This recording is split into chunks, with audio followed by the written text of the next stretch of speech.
slow wicket from Ryan Full makes it 2-0 North Stars, and we're just over a minute and a half in, Steve. Yeah, it's hard to believe that you could lose a player in a defensive set like that. He was wide open here, so not quite sure what happened there. He just drifted back behind, and this guy didn't even know where he went. A little contact there, and gone he went, and that could have landed a 747 more hit with standing. Face-off won technically there by the Red Devils, who just played back there by Mothercell, or by Coverdale. That's now over again. We'll go Jackson Ray and the North Stars. Moynihan hits a sundown. What a pass! Great save there.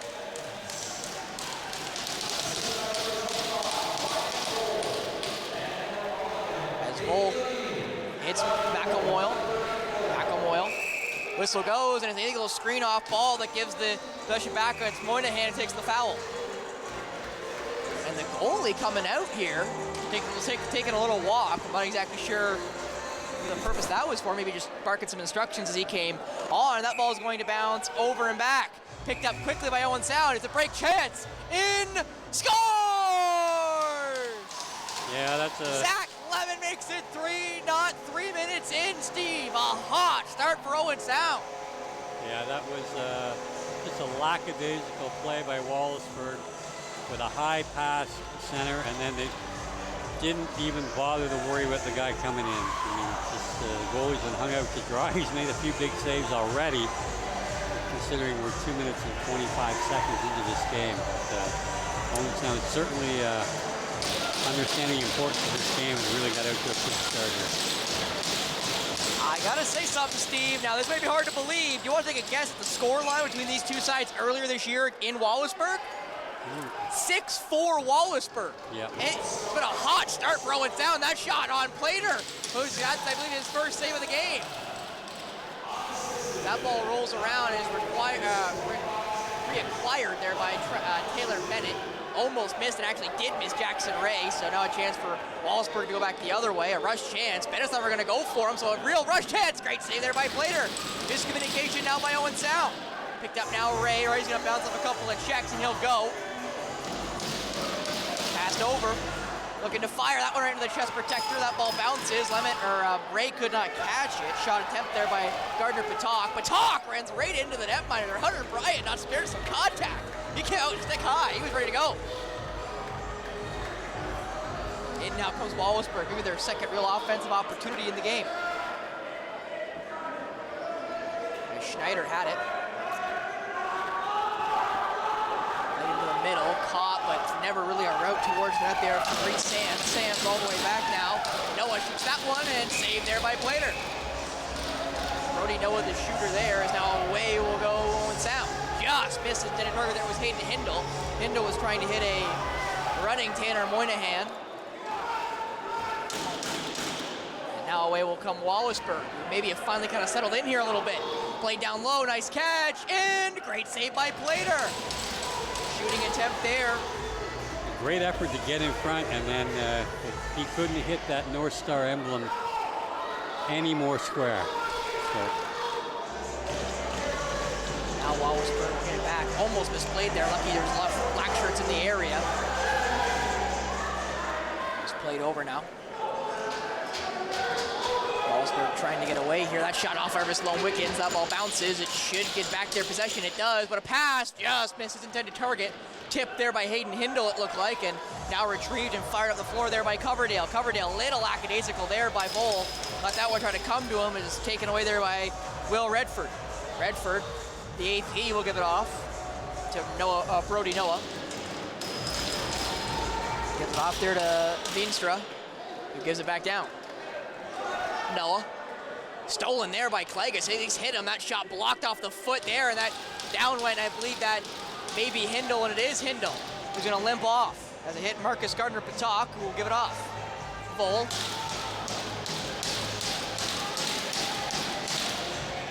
Give it off there for Brock McElmoyle. McElmoyle hits Vol in! Just missed the net, I believe. Yeah, he was in all alone. As McKechnie got a hold of, looks like double H there, and Charlie Schneider, and McKechnie going to stay with him. McKechnie smells some blood in the water. He's going to keep going. And now he runs into another orange shirt trying to get a hold as McKechnie still chases him around. My goodness. McKechnie just not giving up there. And now he'll go on this ball carrier. As he's stuck, gonna have to fire from a mile away. That one is wayward, and it will go over for an over and back. It should, and it will. Picked up there by Caden Levine, who gives it off. Moynihan, who's acquired from the Guelph Eagles. As the other one's played down. Right across the top they go. That shot there off the crossbar and out of play, so it will stay Owen Sound's way. As a rocket there by Caden Levine. Yeah, that was a real good look. Go. Yeah. And Sly's going to start with it. Sundown for Levine. It's his target. Give it back down there for McElmoyle. McElmoyle. Nice fake there, in! Great save there by Brian. Caught again! Great save there as a bucket gets thrown off, and not half, but it's Caden Levine who's going to go off now with no bucket. Well, bucket in hand, I guess I should say. I'm surprised that might not be a penalty there, Steve, because I know in the OHL, if the bucket comes off, you got to go off, period. There is no pass go, you just got to go. And that obviously can leave your team rather shorthanded if you're in a precarious spot. Jackson Ray, lucky for him, he was 200 feet from his net. As now he hits McKechnie. Colton McKechnie played down for Vole. Vole gets the screen. Nice play there. McElmoyle scores! Brock McElmoyle, quick hands, makes it 4-0 with 13:02 left in the first.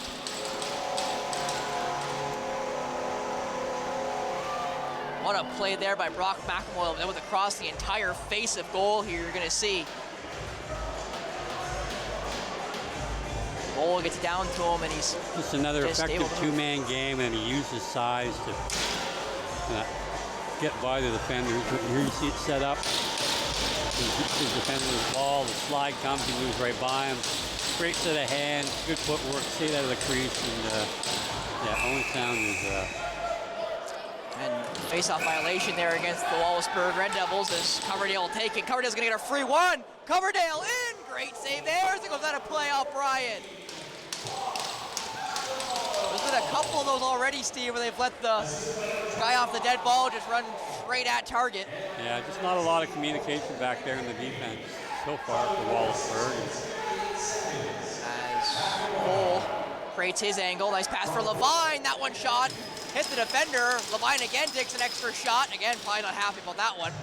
As Vole will fire it low. Good save there by Brian and held up there by the netminder. Pressure though by the Owen Sound NorthStars. Again, they feel the rink tilted in their favor. Yeah, they're playing with a lot of energy, a lot of confidence here early. So Wallaceburg will need to get a goal here to kind of slow this game down for them. They got a game tomorrow, Steve. So you hope they don't, maybe play themselves out of tomorrow's game at 2 o'clock. Tomorrow's a real big one up against London, a team just ahead of them in the standings. And it looks like it'll be a great battle for the 8th and final playoff spot between those two teams.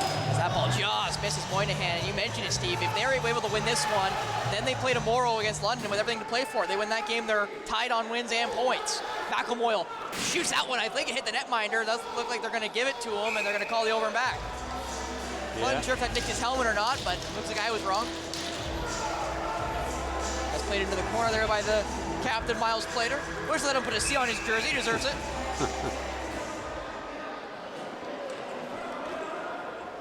That ball played back. Coverdale going to go hunt right around the screen there. Again, very aggressive as Coverdale throws his guy down. And away will come Owen Sound as McVicker will go. I thought. No, he got kind of held out. Now Coverdale does get it over before the 8th second. Kind of threw it towards, that would be Jackson Ray. And now Ray will go off as he gives it off for Ryan Vole. Vole joined by McKechnie. Played down there for Bennett, who's still on the floor. Bennett gonna take a little run around. Hits Sundown. Sundown there for McKechnie. Colton McKechnie, nice move. Colton McKechnie off the shoulder. Almost caught there by Sundown. Vole then doesn't get able to catch it, and Bennett's gonna get back here. As there was a chance to go there for Wallaceburg, never picked up the ball. However, there was the Red Devils as Bennett will have a chance to kind of reset himself. Again, some inopportune errors now, but a chance for the Red Devils thought he stepped in. He did step in, and the whistle will go. Didn't think he tiptoed that line very well, as now Hayden Hindle will go the other way. Lone Wickens. Fired there for Brock McElmoyle. McElmoyle down low. Vole fires. That one deflected wide. Picked up now by Hindle. Hindle in front. Hit Lone Wickens, but ends up caroming to a black shirt. That ball now thrown backwards and missed, kinda. It is still, I think, retrieved, and it is finally retrieved by a black shirt who makes it into the offensive zone. That was Hurst. Still being forced around, though, are the Red Devils here. Yeah, they're having a real tough time with the aggressive nature of the Owen Sound defense. So nice pass back. Never really got an angle, and there's going to be a push. It's going to stay in favor of the Red Devils here.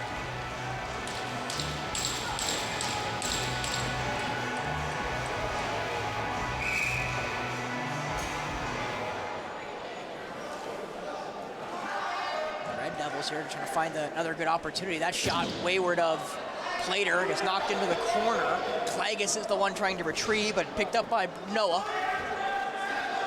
Right to the top it goes there for Veenstra. That shot blocked in before it ever got near the target. Bounces in front. Ray touched it, never got a hold of it. They're just going to kick it around, I think, on the NorthStars. So that will be the shot clock. And it will be the shot clock as Klages will pick it up. Logan Klages. Fire it forward, wide open. There was Jackson Ray. Ray will wait for Sundown. He'll go off now. Sly Sundown now with possession. Sundown played around. Vole, Sundown, fires it. That's saved there by Bryant. Almost got that one out of his area.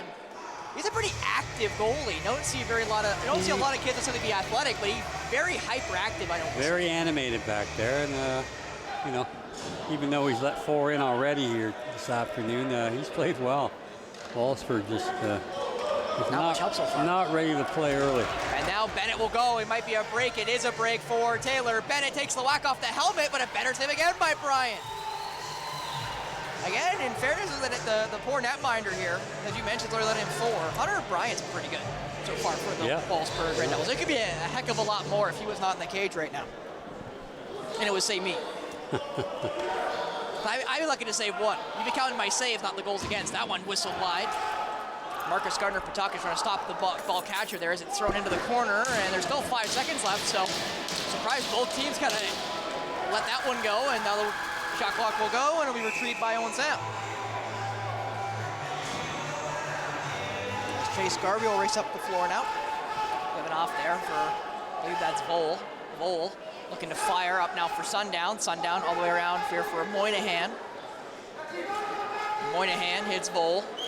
Vole fires that one, saved by Bryant. As that ball skied, and it will make its way to its target. Darren Hurst. Hurst gonna reroute. Bounced. Now hits the waiting arm there of Bryson Isaacs. Or Bryson Isaac Johnston. Played into the middle, caught, still working. That shot saved there by Plater. Good attempt there by Reese Sands. Yeah, he got himself on the wrong side, his wrong stick side. He didn't have much of an angle, and Plater just got the chest out and blocked it. All the way around here. Play back there. Brock McElmoyle looking to fire. Nice fake there. McElmoyle takes a couple of whacks, still got possession, tries to give it away. He does, kinda. Never ended up getting a hold of those ever Sloan Wickens, and now back's gotta get Owen Sound. It's a break chance for Wallaceburg. In! Good save there by Plater. It scoots out, however, no black shirt, or no orange shirt or black shirt near it, as it will be pushed around and picked up by Coverdale. It's Jackson Ray now. That's a nice move there by Ray. Ray might get the red carpet, not able to make it all the way there, so they'll give it off for Sundown. Sundown, it's Vole. Ray will stay on the O. Nice move by Vole, in! Good save there as Bryant pushed him, and that will go the other way. It might have been a step in before he fired. We saw that in the last game, Steve, in the MSL game. The netminder there and Drew Hutchison grabbed a hold of, I believe it was Riley Ford, who ends up scoring on the attempt, but instead of playing the ball, he played the man. Yeah, they kind of get in that situation where they need to sometimes lunge out. And, shot score! Wallaceburg finally on the board.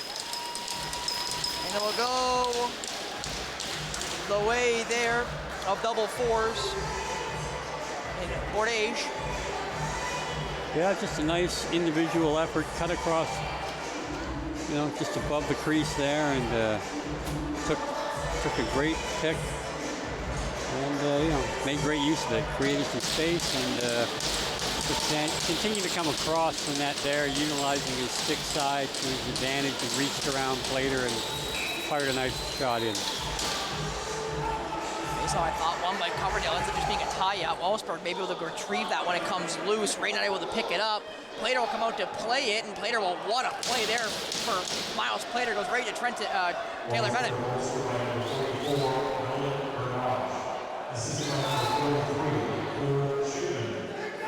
Sundown. It's McKechnie back for Sundown. Sundown, nice move there, fires that one just wide, hits Bennett though on the carom. Bernard will fire, that one also goes wide. McKechnie puts that one on target at least, almost put in by his own player. We'll also mention that Bennett's a little bit of a smaller netminder. He's shorter, yeah, that's for certain.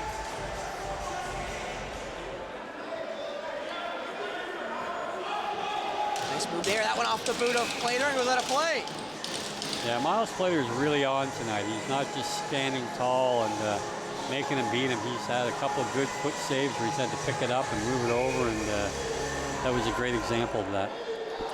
I don't think just that, Steve. A lot of the chances for Wallaceburg have been pretty good because of some of the lapses there by Owen Sound, and that one does beat Plater 5-hole. I think we jinxed him on that one. That was a tough one from a long way out, but again, shot it through the defender. Sometimes difficult for the goalie to pick that one up, and you know, Wallaceburg's going to make a game of this after Owen Sound, I think, had 3 in the first 2.5 minutes. Nice shot there. Nice little hesitation, yeah. You were right, bang on, beat him 5-hole. Brody Noah with his second point of the night, his first goal of the game, as that one got right through. It looked like a couple different orange shirts, but Coverdale will catch it. Gardner Pataka to walk the line. Give it out for Moynihan. Just getting a chance to reset here.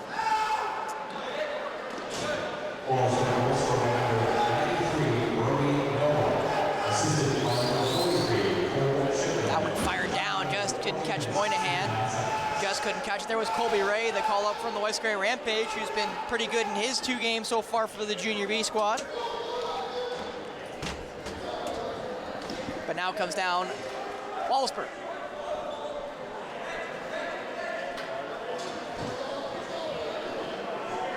Pass around the top there. Wallaceburg got 10 left to work. Never found the real angle. So looking to fire there. That one off of Plater's hand. Into the corner. Ray looks to go pick it up. He'll take the body first, and now he'll go. Skied it and hits the waiting arms. A little reverse hit there, and creating some space, and able to pick up that loose ball with no trouble. Now McVicker takes a couple whacks for the trouble, having the ball there in the offensive zone. Wallaceburg maybe turning up some of the pressure here. A nice move by McKechnie. Scores! Colton McKechnie with his second, makes it 5-2. That's a big goal by Colton McKechnie. Just when Wallaceburg had gotten back into it and were trading offensive opportunities back and forth, the defender got stuck here on an island, and not many guys in this league, even though he's a rookie, can handle Colton McKechnie on a one-on-one situation. No, they cannot, and not just can rookies not. It seems like people across the league so far have been struggling with that. 07 going forward, he's been red hot for the North Stars, and he's been a big reason why they've been in and won a couple of games most recently here as Bennett goes the other way. Bennett in, score! Taylor Bennett makes it 6-2. Again, that's the second example of a goal off a draw where, you know, you've got everybody back for the most part. There's no excuse not to have communication there to see who is going to be taking it. And it just, you know, although it didn't look like they had created a 3-on-2 situation, and the trail guy just couldn't get there. So great hustle, great work, and again, rewarded with a quick little run here. Great move there by Coverdale, hits Sundown. Sundown not going to attack, but a pass across! Just not caught there by Lone Wickens. Yeah, that was a great look. Yeah, he really sold the shot on that one. That he did. What a pass! What a play! Oh my goodness, what a save, Hunter Bryant. That ball, almost a picture-perfect pass off the boards. Now the other way, though, in that one wayward. Thrown off a little bit there by Marcus Gardner-Patak. Yeah, nice transition opportunity coming off the bench there with Patak. He was able to push the offensive player a little bit to throw that shot off. McKechnie now with it. McKechnie going to make another rush in, and Bryant goes out towards him. And wait a second. Yeah, McKechnie's going to get a goaltender interference penalty here. Now, Steve, I don't normally argue the referee's decisions, and I'm not technically arguing this one. But can I make the argument that Hunter Bryant came out at Colton McKechnie and initiated the contact? Well, I'm sure we'll likely get a look at that one, but if not, we'll take your word for it. Well, McKechnie will sit for 2 or less, regardless of my opinion, which, as usual, doesn't mean too much. As Wallaceburg will take the first power play of the game. 1-2 games and lost 2 in overtime. Yeah. It was good.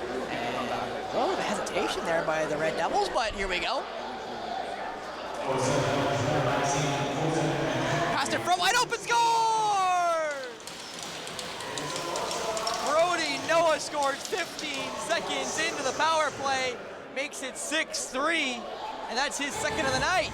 Yeah, and again, a nice look. Owen Sound might have been a little bit too aggressive here on this man down. They got spread out pretty bad, and nobody anchored down at that bottom crease, and 93 was able to walk right in, and again, put a nice little shifty move and found the back of the net. Coverdale has done a pretty good job in the dot here tonight. Takes the draw. Won by Wallaceburg. It's a chance for a 2-on-1. Ray's got to go play the ball. Spinning. That ball never got fired. What a play by Rays. He's tied up with Bennett. Bennett trying to get rid of him. He's going to rip off Bennett's helmet and throw it at him. And that's going to be probably a 5 there as Coverdale goes to yell at him. So I don't think you can do that. Well, he'll likely get a 5. Although I don't know if he grabbed him by the cage. He did rip the helmet off, but he grabbed the back of it, that's for sure, and popped her off. That was Charlie Schneider who got a hold of Taylor Bennett. And again, they were jousting, and it's going to be a 5, I assume, for face masking will be the call. You are right, though, Steve, that it technically wasn't face masking, but here, buck it off and throw it at him.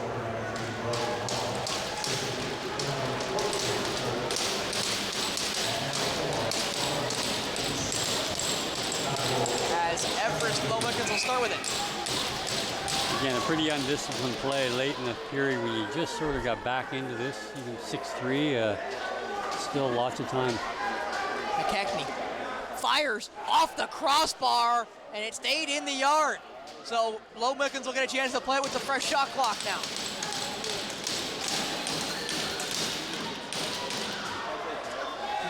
Bowl, Lone Wickens. Lone Wickens fires off the pad there, good save. Lone Wickens, Bowl, cruises down. What a pass, McKechnie, good save there by Bryant. Ball comes loose, fighting for it, and a hand pass. Yep, gloved it, so it'll be Owen Sound ball.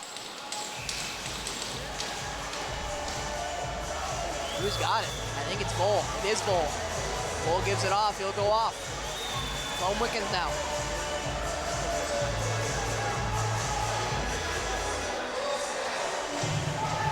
Lone Wickens got 15 left to work here. Play down there for McElmoyle. Back for Lone Wickens. He fires. Good save there by Bryant. Now away will come the Red Devils.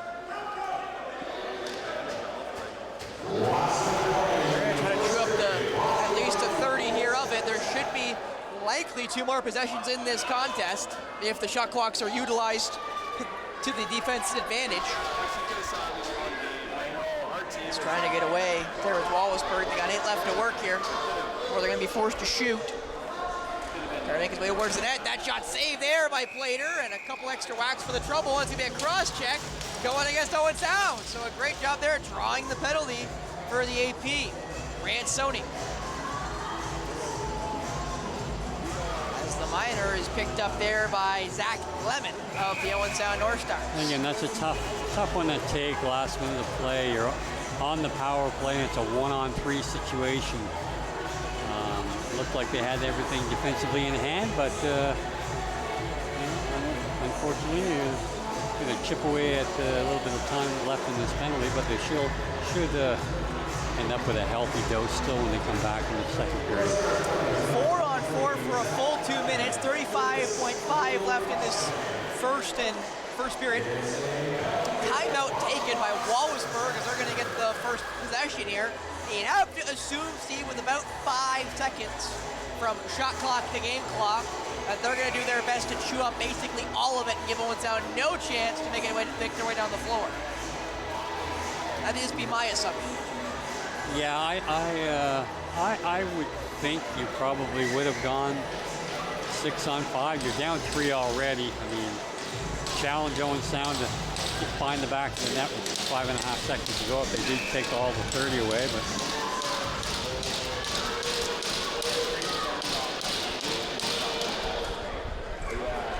Sound staying aggressive. Surprised there wasn't a whistle there.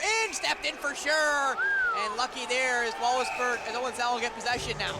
That was an outstanding play, and unfortunately for Wallaceburg, they didn't reap the benefit of it. And nice play there. Ray scores! I was watching off ball. Is there some barking going on now? And Jackson Ray will make it 7-3. Yeah, and again, that's you get called back at one end rather than being 6-4. They come back down and put it away and stretch out this lead back to 4. I was watching Chase Garvey go at it here at the center line, and what a shot there by Jackson Ray, right by the foot of Hunter Bryant. Just kind of, he got a piece, but not enough to keep it out of the net. 16 seconds remain here in the first period, so you'd think we'd do one more really good chance if Leamington would require the face-off. They do. It's Klages. Can Klages get away? The answer is yes. Can he get towards the net? The answer is maybe. As Coverdale got it. Coverdale trying to get it towards Klages, but never retrieves it. And here we go. And again, Wallaceburg trying to match the physicality, if you will, of the Owen Sound NorthStars, but when they're trying to do that, they're playing against a team that does have quite a few big guys. You've got Nathan Coverdale, you've got Colton McKechnie, obviously Cy Sundown. Yeah, there's quite a few really tall offensive and defensive options on the Owen Sound NorthStars, and because of that, when you're trying to ramp up the physicality, you're maybe doing it against a guy who's got some weight and definitely some inches on you. And also, of course, Steve, you got to play yourself in the game. You're down by 4, you're 7-3 in a game that both teams, you got to think, must feel like, have to feel like this is a must-win for them. So both teams don't want to take unnecessary penalties, which maybe you could argue Lemons was not necessarily unnecessary, but undisciplined for sure on the power play at the end of a shot clock. And the other way, probably not a great penalty there by Schneider, but in the end, a pretty decent, a very good first period from the NorthStars. Some defensive lapses, but when you score 7 in a season where you struggled to get more than 9 to 10, yeah, you'll take that. Yeah, no, that might have been their most impressive period of the season. I mean, they've played last couple home games, some teams that are lower than them in the standings, and although they certainly outplayed the opposition. We had a 10-5 game. I think last time in here, and they just didn't put teams away. And today it looks like they have a different mindset, and it's paying off. Well, with that, coming up next year on Rogers TV will be my interview with Wallaceburg Red Devils' second leading point getter. Got an apple tonight in number 24, Brandon Taylor of the Red Devils, coming up next.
Ringside with me is Brandon Taylor of the Wallaceburg Red Devils. Brandon, you got 21 goals coming into tonight. What do you feel has really led to your offense here in the start of the season? Yeah, guys have just been flowing. There's been a couple of rough games throughout the season, but still try to find the back of the net and just keep it rolling. No, you mentioned it. You guys are great now on a 7-game skid coming into tonight. What do you feel like has maybe gone wrong for your guys in the last couple of weeks? Yeah, just losing guys to injuries is definitely a big one. I mean, you can see it in our lineup. We have a lot of call-ups, right? A lot of young kids playing, and it's just been hard to try and keep guys healthy with the way the season's going, right? All these games and practices packed into such a short time. It's just not been easy to stay healthy for everybody, right? So that's pretty much what we got going for us, why we're on a 7-game lose streak, right? Yeah, of course, and obviously some of that also doesn't help when you're playing, say, Six Nations, you're playing against the Regals, you're playing against some of the teams that are maybe on the other side of the spectrum compared to you guys and Owen Sound. Again, only 1 game separates you two right now in the standings. How do you guys evaluate a game like this when you see yourself so close to a team, as we know we obviously look towards the playoffs later this season? Yeah, I mean, it's a game that has to be won, right? And it being such a long drive here for us, definitely the bus plays a bit of a factor in why we came out so slow, but we can't have that. We got to come out flying, and we got to take this win. And this series between Owen Sound, it's a 2-game series, right? We got to win both of them if we're going to want to make playoffs. So we got to show up for the second and third period for sure. Well, you won the first one 6-4 down in Wallaceburg, a big win for your squad. Owen Sound's already eclipsed their game total tonight in the first period. What's the key for you? My last question for you, Brandon, is what's the key for your team tonight to get a win here as Owen Sound come back from 4? Yeah, we gotta bite our teeth and get gritty. That's really all there is to it, right? That's how you win lacrosse games, is you outwork the team that's in front of you, and that's what we gotta come in here to do tonight, right? So that's all I got. Thank you so much, Brandon Taylor of the Wallaceburg Red Devils. Thank you so much. Yes, sir. Thank you. Have a great night. Alrighty, and we're right back with the second period here at the Bayshore on Rogers TV.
Coming back here to the base shore.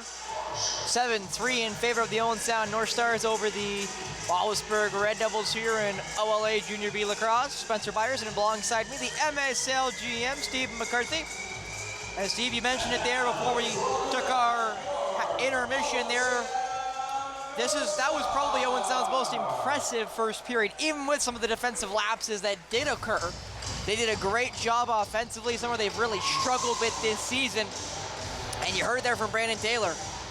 This game is important for both these squads, and Wallaceburg knows it, so they're going to have to really ramp it up here in this second period. Yeah, I mean, Owen Sound is executed well on offense. They've scored at least 3 in transition, if you want to count coming right from the face-off down and scoring. And yeah, you know, Miles Plater's made some big saves, and he's had 2, and you can't fault him on other than maybe the one long one he'd like to have back, but he may not have seen it the whole way. Yeah, so it's a great effort by the entire team to this point, and you know, the ball is in their court to take control of this game, up 7-3. Tie up there basically around the dot. Ball, Coverdale still really using that long reach to kind of play around with it. And now away will come Owen Sound. It's Bennett back. It was a 4-on-4, might I add, to begin this period, as McKechnie's now got a hold of it. And now Vole, coming off the bench. Vole, down low, what a pass, and scores! Everest Lone Wickens makes it 8-3. Again, just an excellent 2-man game, and Wallaceburg just hasn't had an answer to be able to defend it. Well executed, and once again, the low man, in this case Lone Wickens, finds himself all alone. Little crease dive, reaches around, and nothing but net.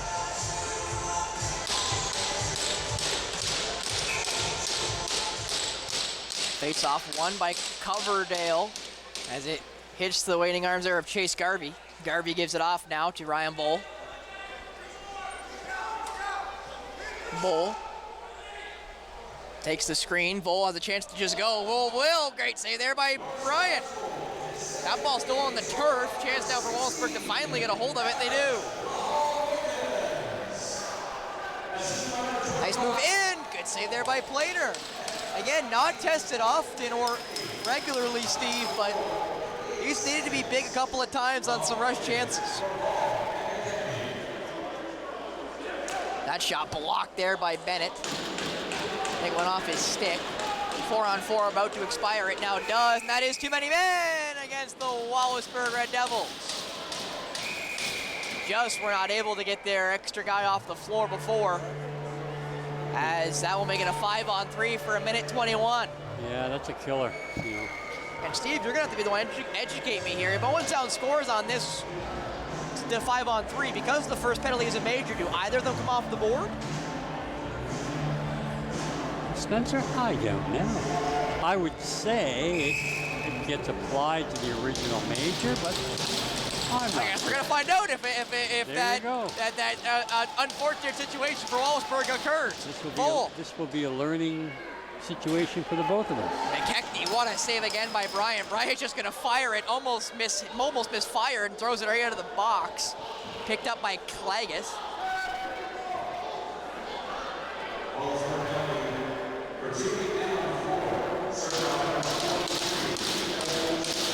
Bull. McKechnie. Down for Sundown, misses the net there for the big man as Everest will catch. Lone Wickens gets it off for Bull. 3-on-2 now. McKechnie scores! Colton McKechnie makes it 9-3.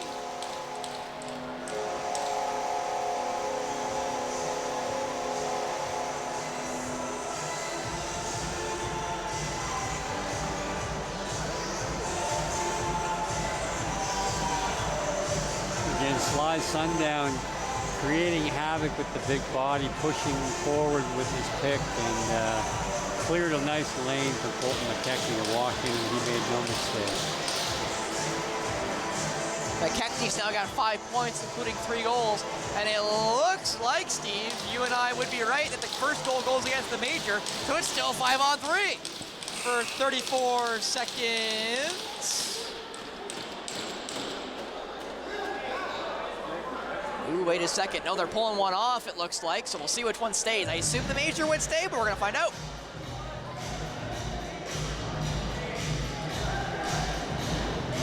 Schneider remains because regardless of if his major comes off, he's got to serve the full 5.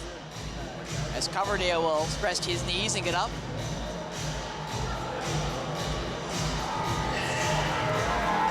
So we'll see what penalty or penalties come back up on the board. It will be 5-on-4, so it looks like the major stays, the original comes. I think so, yes sir, the major will stay. The second minor will go. Face-off tied up, and it looks like it's going to be stuck under them both. Can Owen Sound pick it up? Maybe a rush chance if they're not able to. Still, neither team really picked up a possession just yet. It's under some feet now. As Jackson Ray maybe the night. Ooh, some extra wax here going both ways. As now finally retrieved by Owen Sound. And everybody was fighting for foot position there. As Coverdale gives it off for Brock McElmoyle. That's now Bull. Bull looking to fire, ends up kind of hesitating there for a second. Lone Wickens, Sundown, and Lone Wickens play a little past the parcel. Sundown, down low, pass behind the net. McKechnie, great save there by Brian. Ooh, they're gonna say he never touched it. I don't know how and that... Bryant comes out for the extra shove on Ryan Ball. Clearly a shot. However, you can't score from... Well, I guess that would be the... since the shot initiated from behind the net, I guess.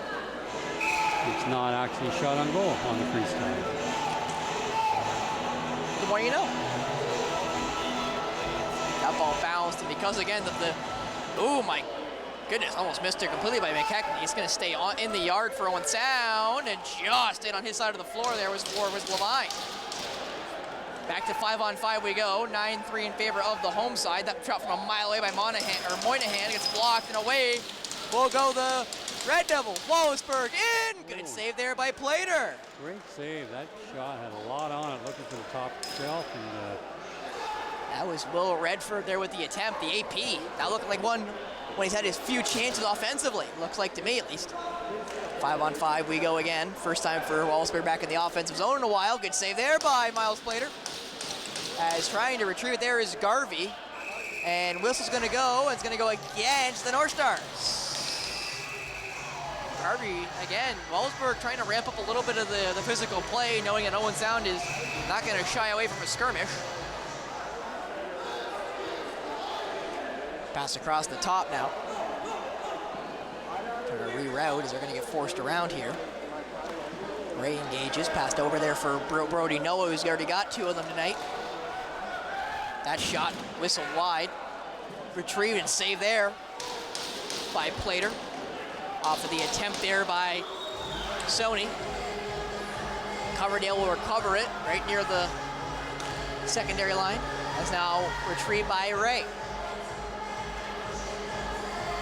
Bull.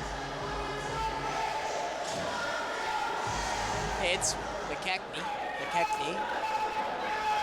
Down for Colby Ray. Colby Ray wide open. McKechnie scores! Colton McKechnie making 4 for the 07 forward. Assist goes to the West Grey Rampage. Colby Ray. And now double digits for Owen Sound. again, they sweep across the top and they just lose McKechnie. I don't know how you do that. He's got great size and he is a sniper, but nonetheless, he found himself all alone. Little freestyle, came back short side, and there you go, 10-3. Of the 12 games Owen Sound's played, they've only hit double digits. I'm trying to count them. It looks like 4 times. This is only the 5th time this season in 13 games they've hit double digits. Again, offense has been something hard to come by for the Orange Shirts. That's stolen back by Jackson Ray, thrown back, and Bennett can't get there.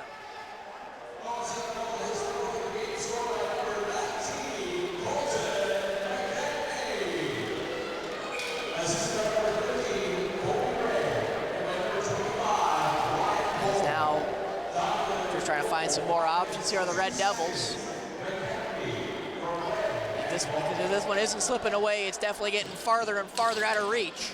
There's a good force there by Coverdale, and again, some big hits. There's that one, almost forced the bench open. Trying to get around now, in! What a save by Miles Plater. The boot came out, Steven. A big one there for the captain. That was outstanding. He was beat. A great individual effort again by number 44 there, bringing him across the net, and he stuck out the arm or the leg, one of the two appendages, made that incredible save. I believe it was the boot in the end. We'll see if we can get a replay of it. That shot deflected. Stick got crunched, and now it's 5 on 4.5. As Vole, nice move. Vole fires that one around him, not able to get it on target. Caught. Ray. Saved by Brian. Where is it? Under him somewhere. In him somewhere. It's in the back batting. He was very fortunate that didn't hit him in the heel and get in the net. So again, the way things are dropping from McKechnie, it was a nice save, but almost found the back of the net. That pass across ends up going right around the net. All the way around. That shot low, I'm not sure it hit him. I don't think it did. It's now a chance for Owen Sound to go. 3 on 2 that way. Hindle gonna run. Hindle switches hands, switches back. Hindle not gonna get forced, I think, somewhere. Hindle now may reroute towards the net. Ends up just, again, kind of creating some space as he hits Vole. Vole down for McElmoyle. McElmoyle over the top. McElmoyle puts that one wide. And it should be a chance for the Wallaceburg Red Devils to go. Redford ends up rerouting a couple of times. He'll not try to find his way towards the net. As he'll not get it off.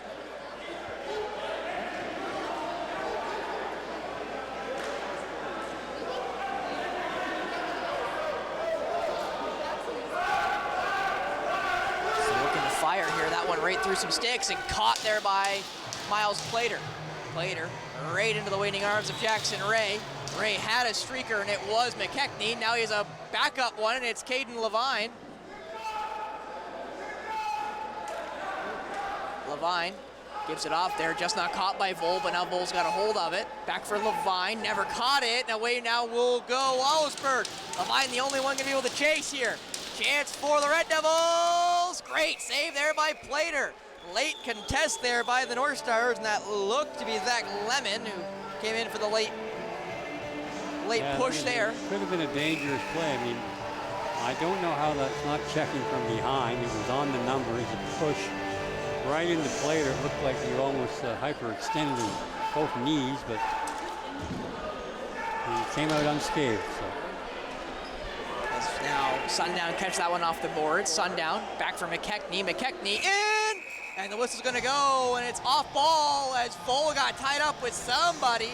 Not exactly sure what happened there. Oh, and they're gonna give Vole another tee.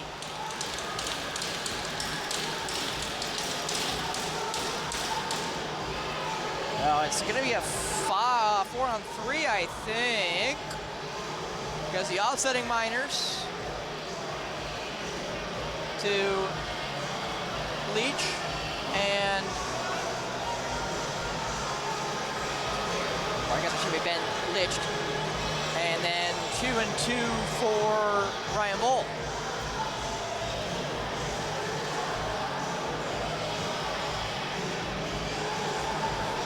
They're still yelling at each other here.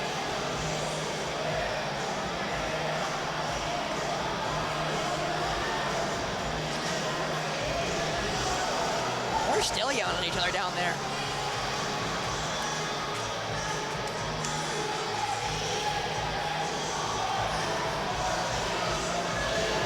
So Wallaceburg will start. It actually will be 5 on 4 in favor of the away side, who will come up the benefactors of the extra minor going to Vole.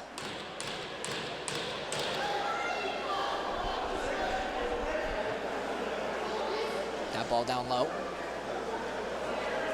Comes all the way back up, Brandon Taylor. Back down low. Looking for the angle. That shot is saved by Plater.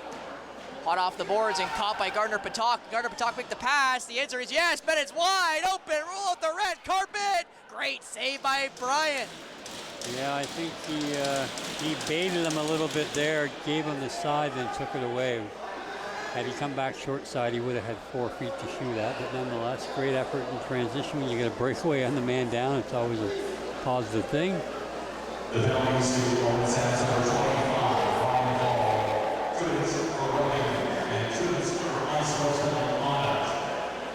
Taylor across the top. That's a save there by Plater. Again, Brandon Taylor leads his team in goals with 21 coming into tonight. Racing up the floor will come Garvey. Garvey, 3-on-2. Sundown! What a save by Bryant! Slide. Sundown had all kinds of room. I'm not sure if he got that on the shaft, but... And a great save there by Plater off the boot. Fired up the floor again. Hits a wide open Zach Lemon. Lemon spinning.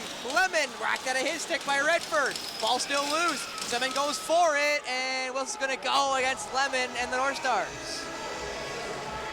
30 seconds remains here in the power play for the Red Devils, which has been almost as much Owen Sound as it's been Wallaceburg. Yeah, they've been trading transition opportunities back and forth. Taylor. Well, Fires that one right at Plater. Ball comes loose, but skied and out of play. I thought. No, it ends up staying in the yard. That shot around, kicks a couple different deflections, and now away will go Hayden Hindle. Hindle got Redford in front, but an even bigger run. Great save again. But Hindle, another great save. Hunter Bryant continues. Again, he's let in 10, but I don't necessarily think you can say Hunter Bryant has been anything but the best player right now for Wallaceburg. Maybe Brody Noah, who's got 2 goals and an assist here tonight, has been involved in all 3 markers. That ball whacked out of the stick there by, I believe, Jackson Ray on his numerical counterpart. Ray again whacks it out of the stick there. And now a chance to go. That ball's thrown to absolutely nobody as Klages goes to retrieve, and Klages kind of retrieves. Pass down low. McKechnie. Great save again by Hunter Bryan. End-to-end stuff in a 10-3 ball game. That ball given away, though, by Hunter Bryant. Can't say you're not entertained by this, Stephen, with the score line, as now Nick Vicker will go off. Coverdale will go off as he gives it off for, that looks to be McElmoyle. McElmoyle. It's a runner. It's Caden Levine. Levine in! Great save again! Rebound! Moynihan behind the net for Sundown. Sundown hits, oh, he just missed McKechnie and McElmoyle. Everybody's gonna come off. Chance now to go for Wallaceburg. Better save by Plater. The short bench has been playing a big factor in the second period, Steve. Yep, there has been transition opportunities galore both ways. And it continues as Lone Wickens hits his guy. Redford goes. Bryant hits it right on the tape. Right in the wicket there for Redford. He's got to reroute. Well, we got something to happen behind the play. Owen Sound going to go back to the penalty box. Yeah, looks like it. So it'll be another minor going against Owen Sound. But again, got to keep, you think, cooler head, Steve. Yeah, the game may seem a little lopsided, but you can't let this team breathe a little bit here. That's a good save by Plater. Rebound picked up by Wallaceburg. They'll keep the shot clock and keep the 6-on-5. Taylor all the way around. As Redford, I thought about firing there for a second. Noah, Taylor, gonna get forced back for Noah. Redford missed him, and Klages will catch. And here's the netting, thank goodness. Didn't hit the scoreboard, did not hit the scoreboard. As Everest Lone Wickens will go for interference.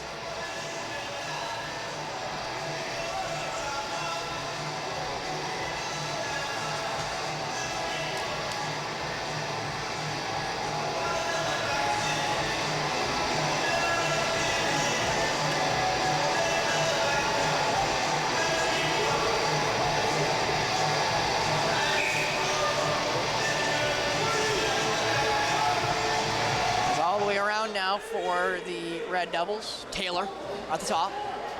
Gives it off. Noah. In the middle there, wide open! Scores! Wallaceburg back on the board. And we'll go the way of Reese Sands there, who had lots of room to work. That was a well-executed double pick.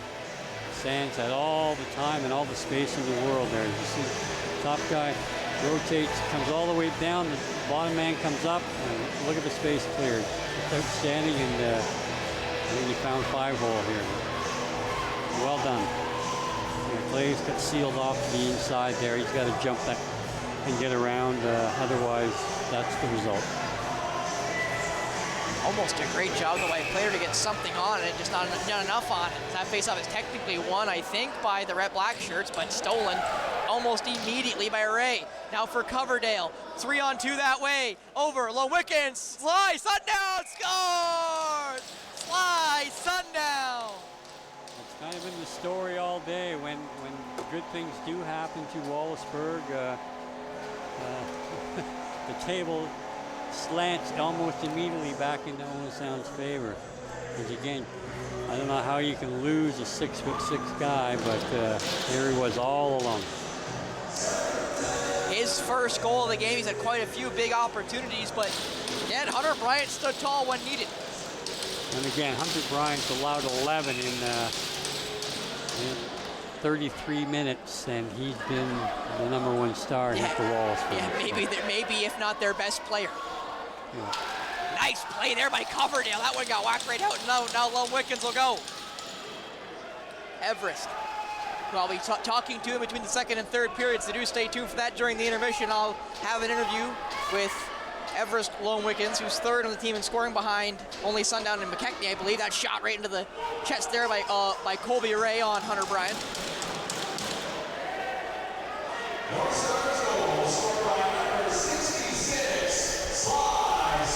And actually, pardon me, Everest only behind Ryan Vole and Colton McKechnie in the scoring charts for Owen Sound.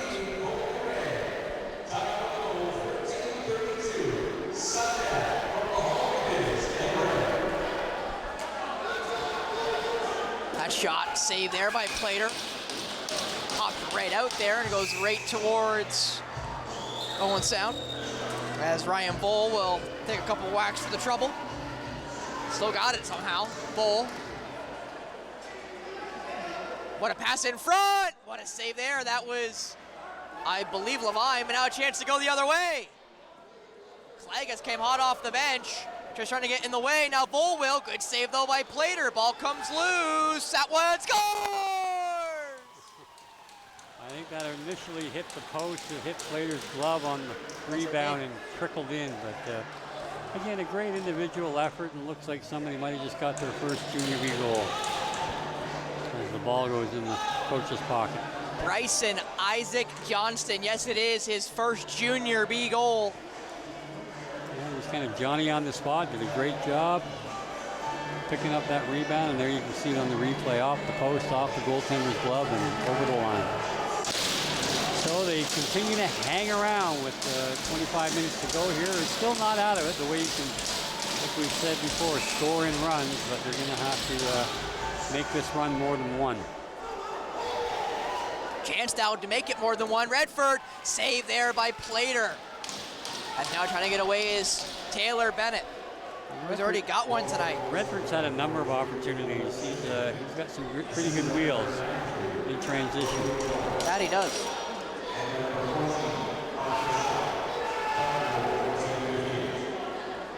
Now the other way it will come for Wallaceburg. Another rush chance, wide open. Did he step in? No, he didn't. What a save there by Plater. It almost kept rolling, but finally stopped by an orange shirt. That pass deflected off a couple different players there, and now kept in by Wallaceburg. Chance to shoot, passed over, back for him. Good save there by Plater. That's just trying to get away here, Owen Sound. That's Dawson Marshall, gets it up the floor now for Nolan McVicker. As Owen Sound gives it up, a chance again for Wallaceburg. Maybe are feeling it a little bit now. Maybe their best sequence of the game so far, Steve. Yeah, they're still playing a lot of energy. They just need to be rewarded with a couple more goals here to make it interesting.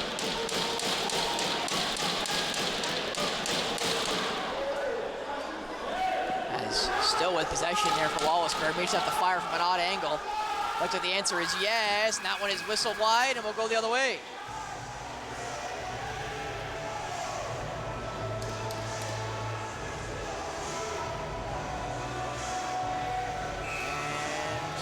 And they're gonna switch goalies here. Plater out, Flooney in. I don't know if that's gonna stick. Actually, it was Flooney in at the beginning and Plater out, so maybe Plater's needed a break. I'm not exactly sure.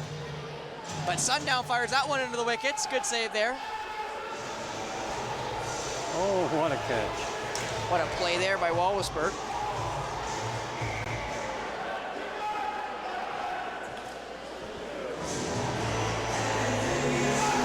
As I will mention, Jacob Flooney made 3 saves before coming back out. Good for Jacob Flooney to come in on an odd spot. Saw them do that last week where they switched netminders kind of midway through for all of a minute or so and then switched back.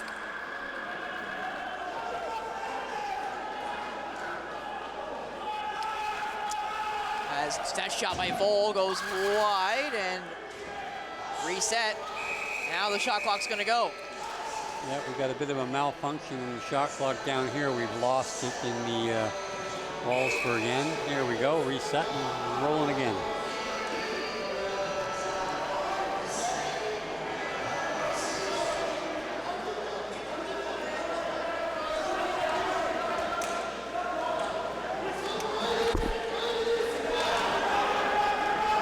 Looking to fire now, Noah. That one wayward. Coverdale's gonna be the only one there. Coverdale's gonna pick it up. Coverdale now just trying to break his man down. He'll now reroute. He hits Lone Wickens. Everest hits Sundown. Sundown over Levine. McKechnie couldn't get it back there. Fires that one from a mile away. Good save. It comes right out for Sly Sundown. Sundown takes a tumble. Somehow kept it. Somehow passed it. And stuck up against the boards now are the North Stars. Passed in front! What a save. Hunter Bryant on an Everest Lone Wickens. It ended up going in, but the whistle went before. Yeah, if Lone Wickens would have made a step to the far side, he had Hunter selling out there and would have had a wide open net, but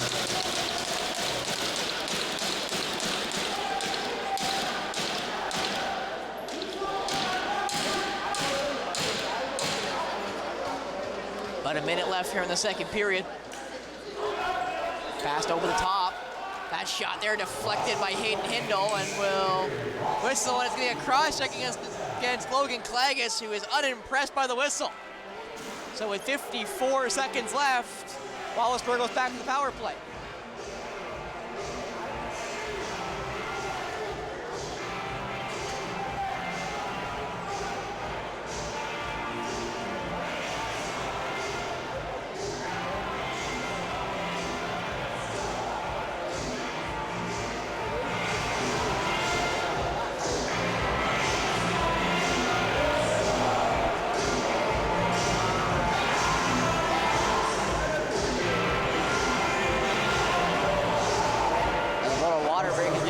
For this power play for Wallaceburg there for Hunter Bryant, who's much earned it.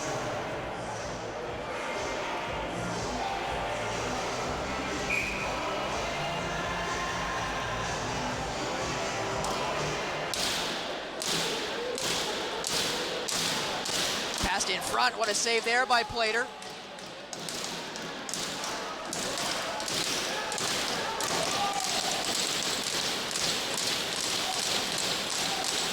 Shot by Taylor, good save by Plater. Chance to sky it. Bennett's gonna have to just kind of chase. He's gonna have one on. Nice catch by Taylor. Has a wide open McKechnie. Great save by Hunter Bryant again.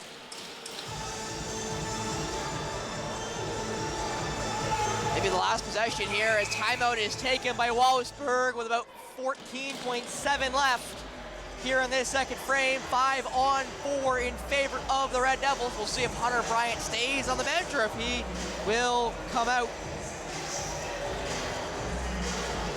for the moment. They gotta be writing on. It looks like the boards there. Yeah, they are writing on the boards there. Hopefully that's dry eraser.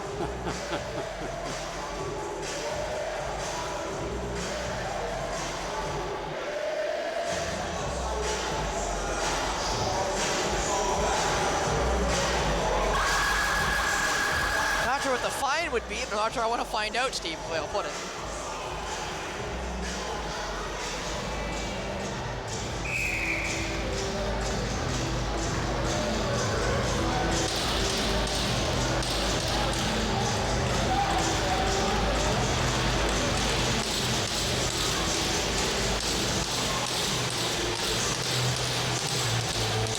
As looks like Connor Bryant will stay. This will be 5-on-4 for the last 14 or so seconds.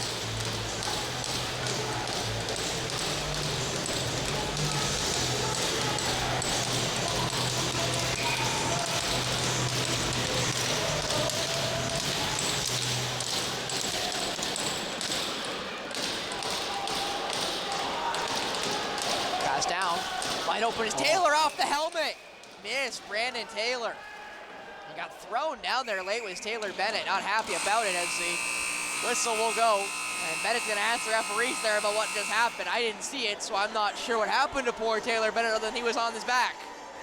Again, that was a real nice drawn-up play. They just the pass coming from the corner to the man cutting, swept around the top side off the head of his stick and out of play. And otherwise, he had a nice look for the goal.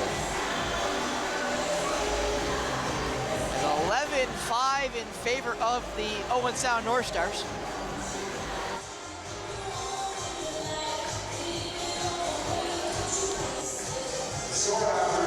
After a 7-goal first period, they get 4 in the second to make that 11-4, 11-5 I should say. But Steve, would you believe this? With our new shot trackers here at the Bayshore for the multiple levels of lacrosse, the Wallaceburg Red Devils outshot the Owen Sound NorthStars in that period, 18-15. They did have a lot of opportunities, so yeah. Again, I'm not saying I can count shots because I surely cannot, but I'll just say that doesn't feel right. Even with all the power plays Wallaceburg had, even with some of the big chances they had on Miles Plater, who did a pretty good job all in all in keeping the ball out of his cage, it's still rather surprising when you look at the scoreboard and look at how many, back and forths, seeing the seesaw move, that the shots were in favor of the team right now, down by 6 going into the third, potentially final period. But with that being said, we'll see what the third period has in store. If it's anything like that one, we're in for a lot more going on. 11-5 in favor of the Owen Sound NorthStars over the Wallaceburg Red Devils. Back next will be myself, Spencer Byers, interviewing Everest Lone Wickens of the Owen Sound NorthStars. Here next.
Welcome back to the Bay Shore. Spencer Byers ringside. Now joining me is Everest Lone Wickens of the Owenside NorthStars. Everest, obviously you've had a pretty good start to your season. 13 goals, 13 assists, 26 points. What's it been like for you on offense throughout the season?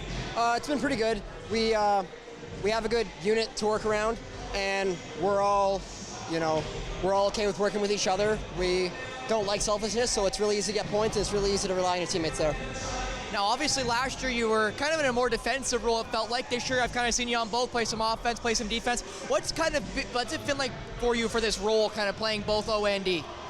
I honestly really like it.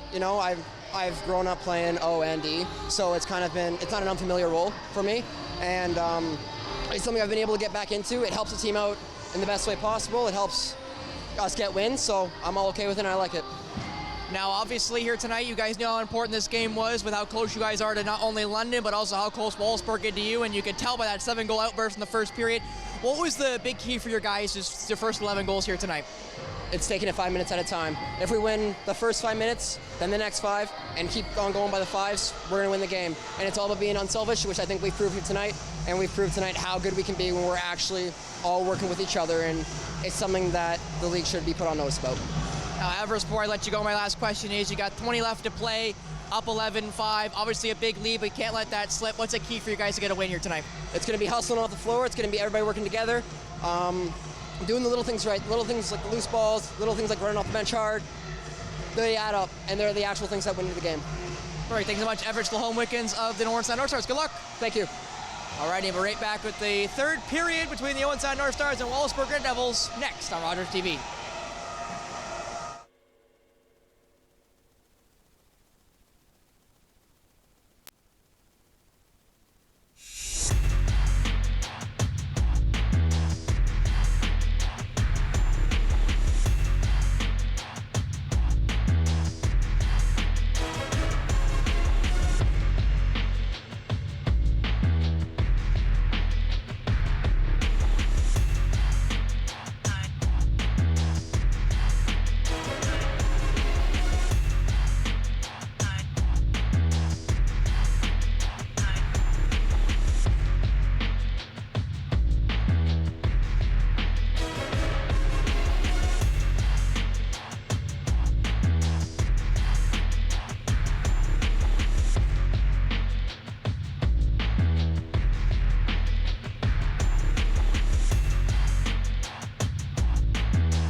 back here to the Harry Lumley Bay Shore Community Center. 11-5 in favor of the Owen Sound NorthStars over the Wallaceburg Red Devils. Spencer Byers, and alongside me, Steve McCarthy, MSLGM, and had a chance to catch up there with Everest Lacrosse, and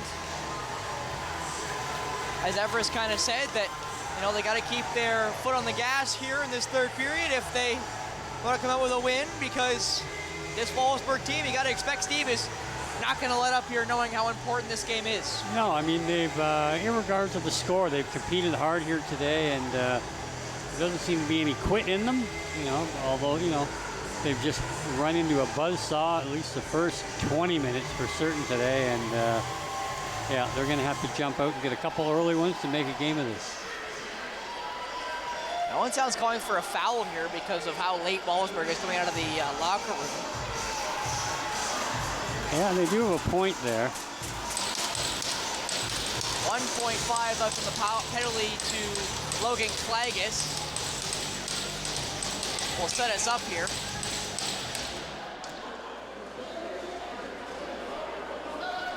Yeah, I was going to say, I think Wallaceburg's short a guy, and they are short a guy. It is 5-on-4 in favor of them. So coming out a little late also caused them to be a little discombobulated on the opening draw. As that is Colby Ray. Played down there for Ryan Vole. Vole fires that one, good save by Hunter Bryan. Whistle goes, and it'll stay Owen Sound's way. I mean, that'd be a pretty good kill, Steve, to begin a period where you don't let the other team touch the ball yet. Yes. As that ball now hits Ryan Vole again. Vole from McElmoyle.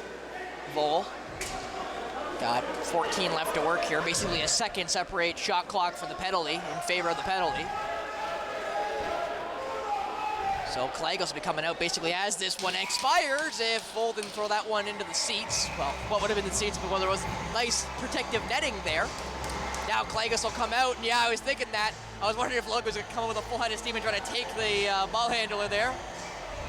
As now the other way comes Jackson Ray. Ray for Colby Ray. Colby for Jackson Ray! Great save there as Ray got buried in the crease. That was almost a Ray-on-Ray connection there between the, I gotta assume, siblings. Yeah, although, I mean, it's, again, player takes a shot from behind, not trying to retrieve the ball. It's either checking from behind or it's Wallaceburg ball. But I was wrong. As that ball will go the other way off the over and back from the Colby Ray shot.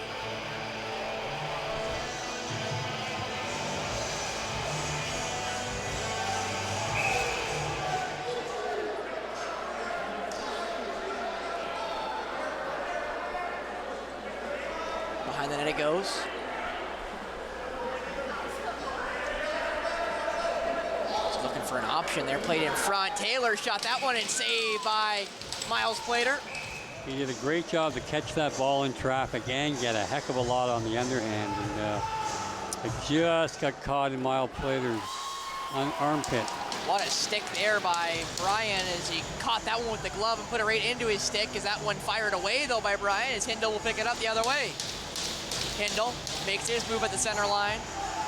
Cruises his way into the offensive zone. No way Hindle making a shot away. He almost did if there wasn't a pretty good defensive stick there by Wallaceburg. Played all the way around now. Lone Wickens for Vole. Vole looking for his pass. Now over there for McKechnie. That one saved by Bryan into the corner. Ray overran it. Goes into the corner. Ball hits the turf. 2-on-1 now. As trying to get a hold of there is Ray and Hindle, and they're tied up against the corner, and away will come the black shirts. I got a question to pin to you, Steve, here in a second. Whenever we have a break in play, is that ball stolen by Hayden Hindle? He never got it. He got taken for the trouble as Klages gets fended off. There won't be a reset, so there's still only 10 seconds remaining on the shot clock for the black shirts here. Around they're gonna come. Still never got a foul away, and that's gonna be the shot clock as Chase Gurry ties him up behind the net as they're gonna jaw a little bit behind the net. And we're gonna have to keep Gurry from getting a minor. Garvey will now turn on the Jets and go. Giving off is, again, they're going to continue to joust there, but Whiteout on the ball. Good save there by Sundown. Better save by Bryant. Whistle's going to go, and what was that? Someone's going to get a slash here. And it will be, I assume, the guy in Garvey and this gentleman were jousting the entire last couple minutes, and I believe getting the penalty is Jeff McKinnon of the the Wallaceburg Red Devils. The London Blue Devils will be here tomorrow, Steve, at 2 o'clock. And I gotta ask, Steve, with Miles Plater starting tonight, does Jacob Flooney get the start tomorrow, or do you think they double up with Plater? I think Flooney, I mean, he's been outstanding. We've seen him the last couple of home games here, and I don't see why they wouldn't have confidence in him going up against London tomorrow. And if they do decide to go with Flooney, we've seen Flooney play really well as well. Nice move there, McElmoyle. That one's saved by Bryant. It goes sky high and stays out of play, but it will be Owen Sound ball.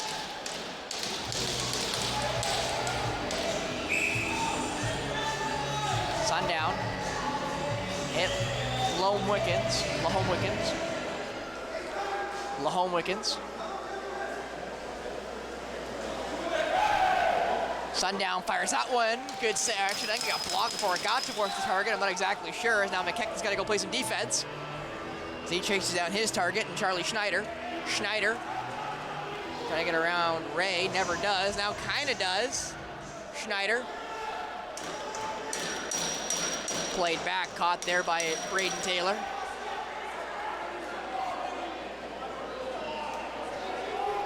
Taylor's gonna roll it around, and it will go all the way around like pinball. As Ray will wait.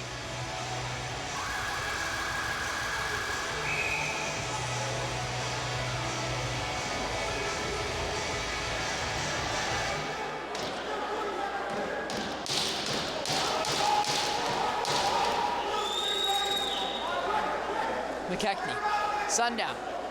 All the way around it comes. Vole walks in. That one's blocked. Everett Wickens scores. What quick hands from Lahome Wickens as Everest gets his third and makes it 12-5. Again, even though he was Johnny on the spot there, that entire play was set up by a nice execution. Created a lot of time and space for the shooter, and even though his shot was blocked, it landed right in the Lahome Wickens. As you see here, we go low to low, down, the pick comes down on Lahome Wickens, drives his man down, and he's Johnny on the spot there to pick up the rebound and dump it in the empty net. I'll make sure I say again, because I will die on this hill. That's not Hunter Bryan's fault, obviously. No. What a save on the first effort. No. Or what an attempted save on the first effort. And they just got blocked perfectly into,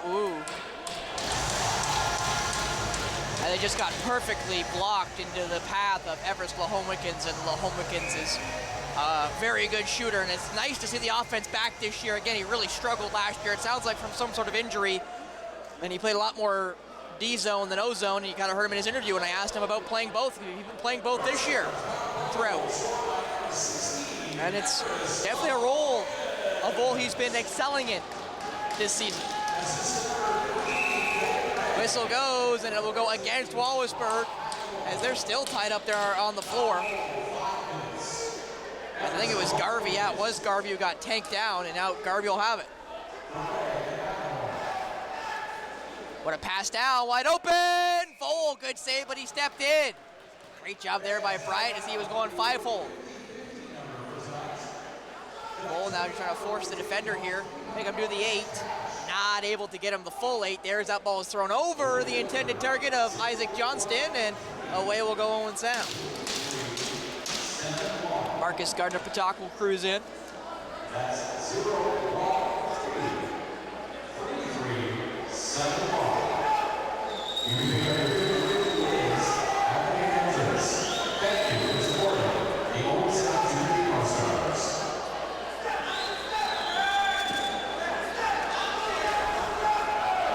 That shot saved there by Bryant.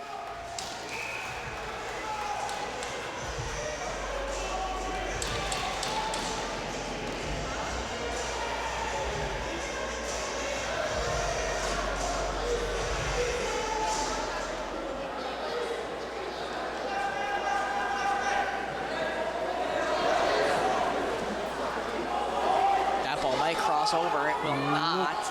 But only have 5 left to shoot, so that shot from about 50 feet away is saved by Plater.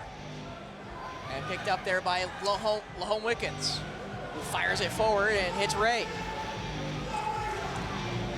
Colby Ray. He's got Jackson beside him. Down for Jackson. Ray! Great save by Bryant. That ball whacked by Vole. Bryant goes to collect. Never able to. Neither is Vole, however, as he gets forced up against the boards.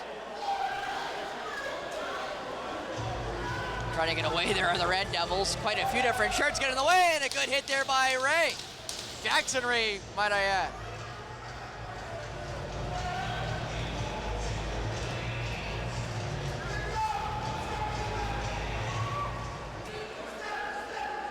As McElmoyle hits Levine.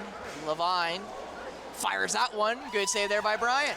Ball does come out, and it's picked up by Brock McElmoyle. McElmoyle skies it wide open. His sly sundown at the very top of the floor. Nice move there. That was Levine. Back for Brock McElmoyle. McElmoyle hits Moynihan. Moynihan gets the screen. Moynihan, save there. Sly sundown. Another big save. And kind of breaking there is Wallaceburg. A chance to play. And that one just misses intended target. But they do keep it, chance to fire. That one never got towards the net, and I think Gardner Patak caught one high for the trouble. Garvey now cruises in. And it's now McKechnie. Gonna take his mad dash towards the net. McKechnie. Over. McElmoyle. Vole. Looking to fire, Vole. What a pass across! Scores! Colton McElmoyle as Levine got buried in the corner, and Vole gonna come ask, and here we go! And here we go! And that will be his night if it wasn't already. As away, who just served his penalty, will go Jeff McKinnon. We'll see if we have the view of what happened to poor Levine off screen here. As a great play. Yeah, you see there, caught one real high off the ball from McKinnon. That's actually a perfect angle of it. This actually might even be a better one.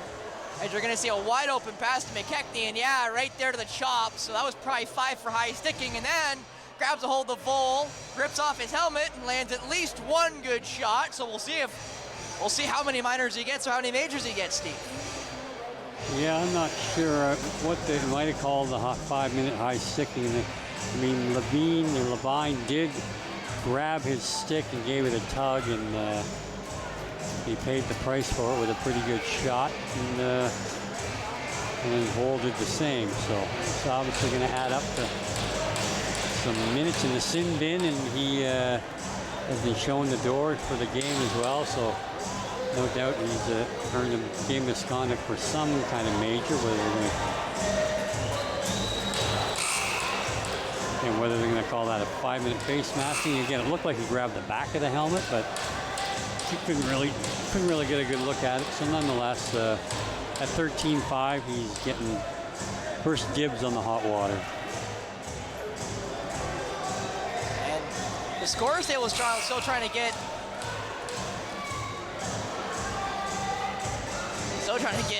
the word here. And again, the scorers table just trying to get everything on the board.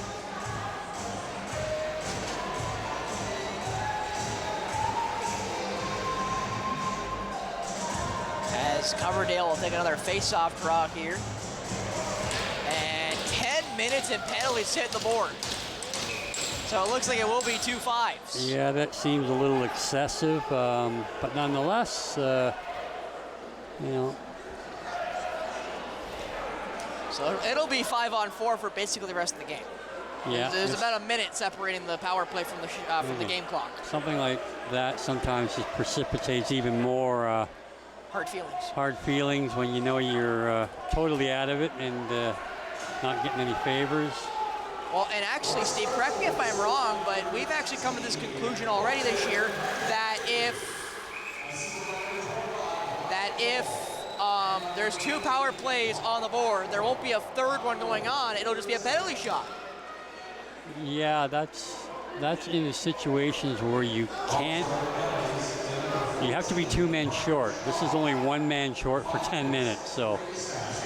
I just mean if they take another penalty because of some sort of liberty taken, that they can't even take a third one and throw 8 guys in the box. They got to give a penalty shot and scores.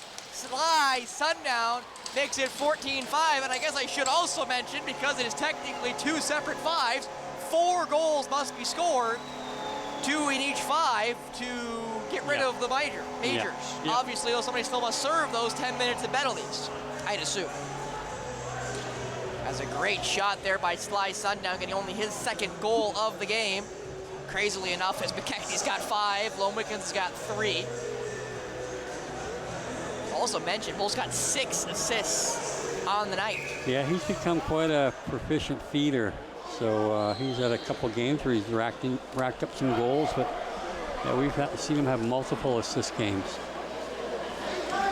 As Vol and Everest Home Wickens play a little past the parcel there. McElmoyle played around the crease there. Lahome Wickens. Vol back now for Moynihan. Moynihan, Lahome Wickens. Great save by Brian. He did a good job getting over there. A good read, and uses athletic ability to take that quick stick away. What a steal there by Hayden Hindle. Hindle gonna go. Hindle gonna go. Hindle never got a chance to fire. Does somehow keep it. I thought he'll get forced in hard. And now he'll pick it back up. Will Hayden Hindle. Great job there by the defender.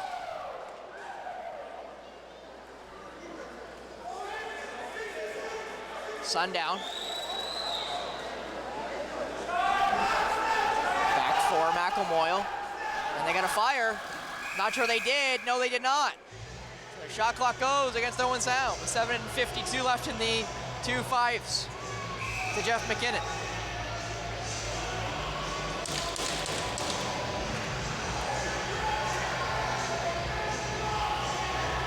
Nice move there. Played into the corner. Yeah, Wallaceburg, I'm not sure I'd be concerned with Lone Wickens hanging down the floor. You might be best off to just play 4-on-4 offense and take it to the cage. At this point, down 9 with 8:46 to go. I wouldn't worry too much about breakaways again. Bull. Played around. Bull. Bull.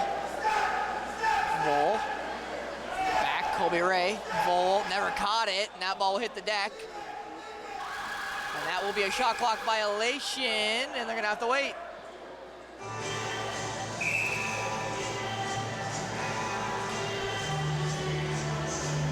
Chance to go now for the Red Devils here.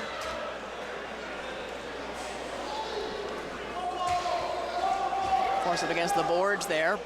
Chance to get loose, but ends up losing it. Great whack there. Now Gardner Patako run. Lots of room. Nice pass there. Better save by Bryant. Shot there by McVickers. Or by Vicker, pardon me. Whistle's gonna go, and I think it's too many men. No, it's not too many men. He called them on an 8-second, where if you were looking at the shot clock, it wasn't 8 seconds, but nonetheless, in a 14-5 game when you got somebody in the box for 10 minutes, that's not a call a referee needs to make. But play on. Play on indeed. Bull. Thought about firing, I thought. McElmoyle, nice move. McElmoyle, good save there. Sundown couldn't catch. McElmoyle does, and McElmoyle will go. Bull, fresh shot clock now for the North Stars. That shot wayward. Bull. Bull. What a pass across, scores! Sly Sundown. Able to use that big long reach. You could see that coming a mile away, and again, well executed by Vol. He sold the shot, took a little off it. Water break there for Miles Plater and Hunter Bryant. But what a play there by Sly Sundown. Here's that's McKechnie behind the net, but you see him there wide open. Fakes the shot there, and one of the few guys who probably doesn't even have to jump to be able to do that. Steve does do a little lunge and make it 15-5. Triple up right now with the North Stars on Wallaceburg. And now it's just a 5. Because if you wouldn't mind, both those 2 goals came in the first 5-minute major. Yep. So there's 5 minutes still in penalties to be served by Wallaceburg.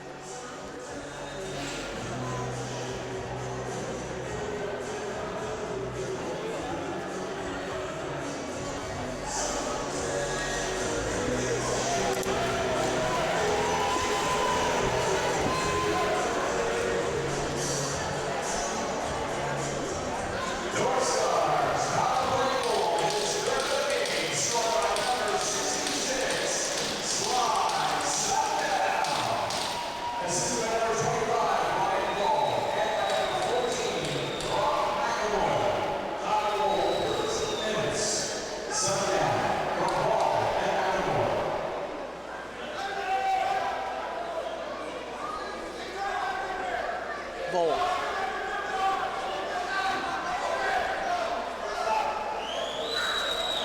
Moynihan fires out one low, good save.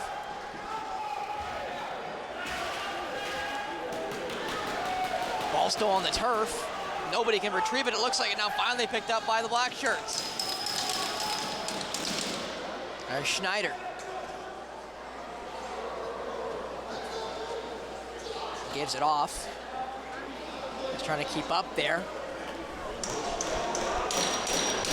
As Brody Noah, who's got 4 points of the 5 goals scored so far.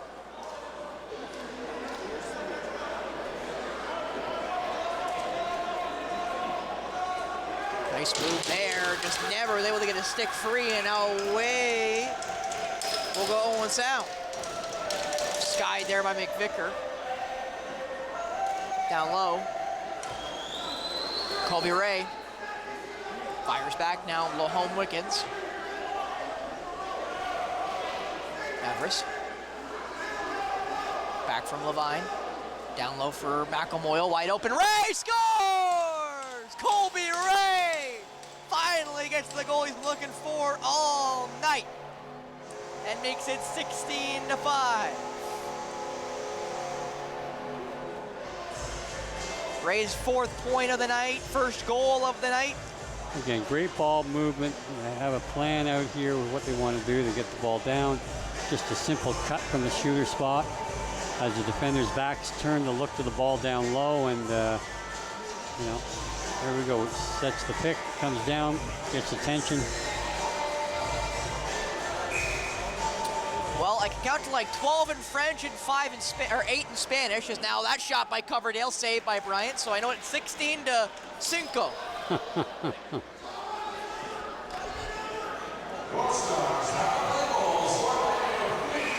Whistle goes, and it's the 8 going against Redford. Sundown over. Lahome Wickens, good save there by Bryant. Ball bounces high, never caught, and now Ray will pick it up. That's Jackson Ray, who will give it off for Sly Sundown as the defenders will saunter off.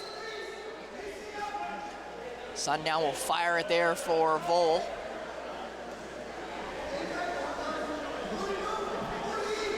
That shot saved there. That was Levine, the shooter. Ball hits the turf still as Levine kicks it around. And Levine will pick it up. Fresh shot clock for the North Stars. Vole. Back to him. Back from Colby Ray. Vole. Ray. Vole. Fires that one wayward. Goes behind the net. Lahome Wickens goes to retrieve. Lahome Wickens does pick it up. Does Everest. What a pass in front. Sly Sundown got kind of caught low.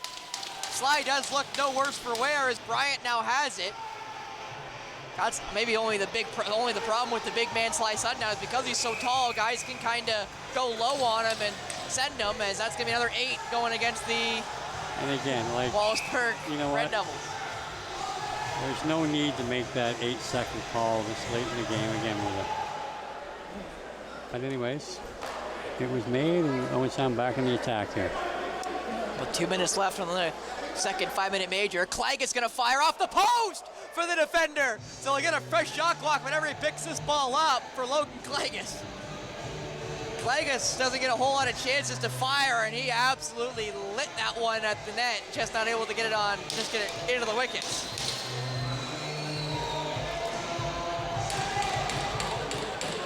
Chance to get some D guys here on the O zone. I think there's one regular O guy on the floor right now. What a pass by Klagas, just missed the intended target. Two different orange shirts got sent there, so one of them had to get whistled, and they do. So possession back for Owen Sound.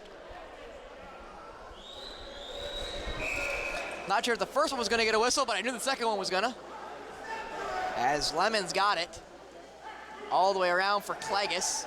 What a pass over. That shot was saved there. That was Dawson Marshall on the offensive end. Wonder if that means the old guys are gonna come play some D here. That ball airmailed missed. Hayden Hindle was the first one off the bench, and whistle's gonna go, and it's gonna be a fight here. You know what? Okay. They're gonna let him go. Are they gonna let him go? No, they're not.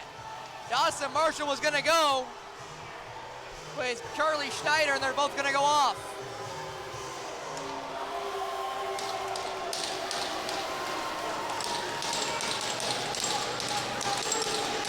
And I mean, in fairness, Steve,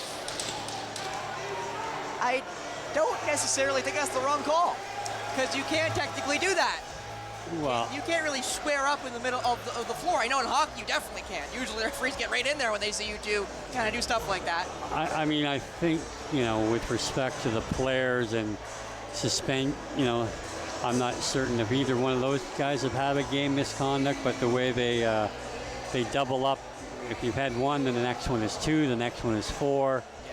For a fight in the last 3 minutes of the game, that's going to, you know, bring down some penalization on you. So, you know, as although the fans were looking to see a little action here outside of the scoring athleticism they've seen to this point, you know, I don't think we'll see any more of that. No, I can't imagine so. But that's usually where, Steve, you gotta tell your guys, you know what, if you're gonna do something like that, you gotta do it a little closer. You can't give yourself that much distance, because you give the referees all that opportunity to get in between, and then you can't. So if you close the distance yourself, referees usually aren't gonna get too involved. We've seen that before. Yeah. Where they're too close, and the referees obviously don't want to get too involved and get themselves in a precarious position.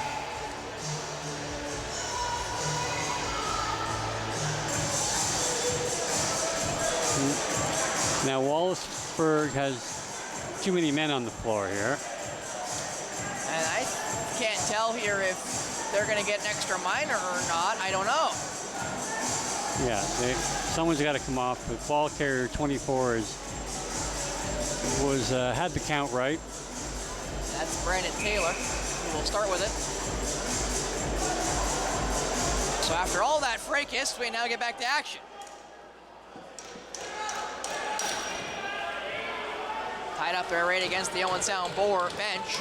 Ball comes loose. Nobody able to pick it up. Jackson took a couple extra whacks for the trouble. Ball still on the deck. And that one thrown all the way down past the net minor. Miles Plater with 30 seconds left here in the minor. The second 5 there, Jeff McKinnon. As now the O guys will come back.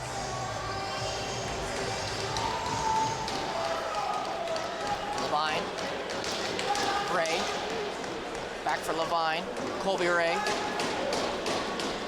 Moynihan, Ray, pass behind the net. McKechnie thought about it and stepped in, and knew it too. Yeah, he couldn't make decide which way he wanted to go with the crease dive from behind. That ball hits the deck again. Nice, trying to get away there was Big Vicker. Nice move there though by Wallaceburg, in! I think that was saved by Plater. I'm not exactly sure, doesn't look like it. They didn't reset the shot clock, so it just missed. As back to 5-on-5 for the first time in 10 minutes. They're short a guy though, our Wallaceburg, at least one. Good save there. Now Yep. They do get all 5 on the floor. I guess I got so used to playing with 4, they might as well play with 4. Might as well stick that way. Yeah.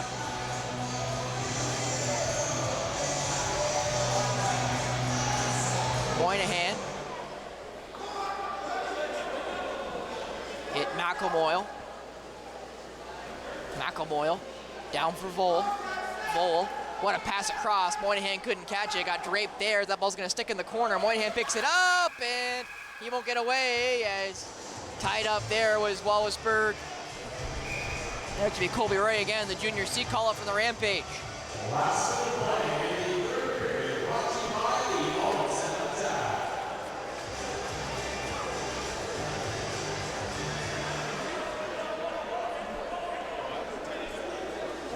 Pass into the middle, good save there by Plater.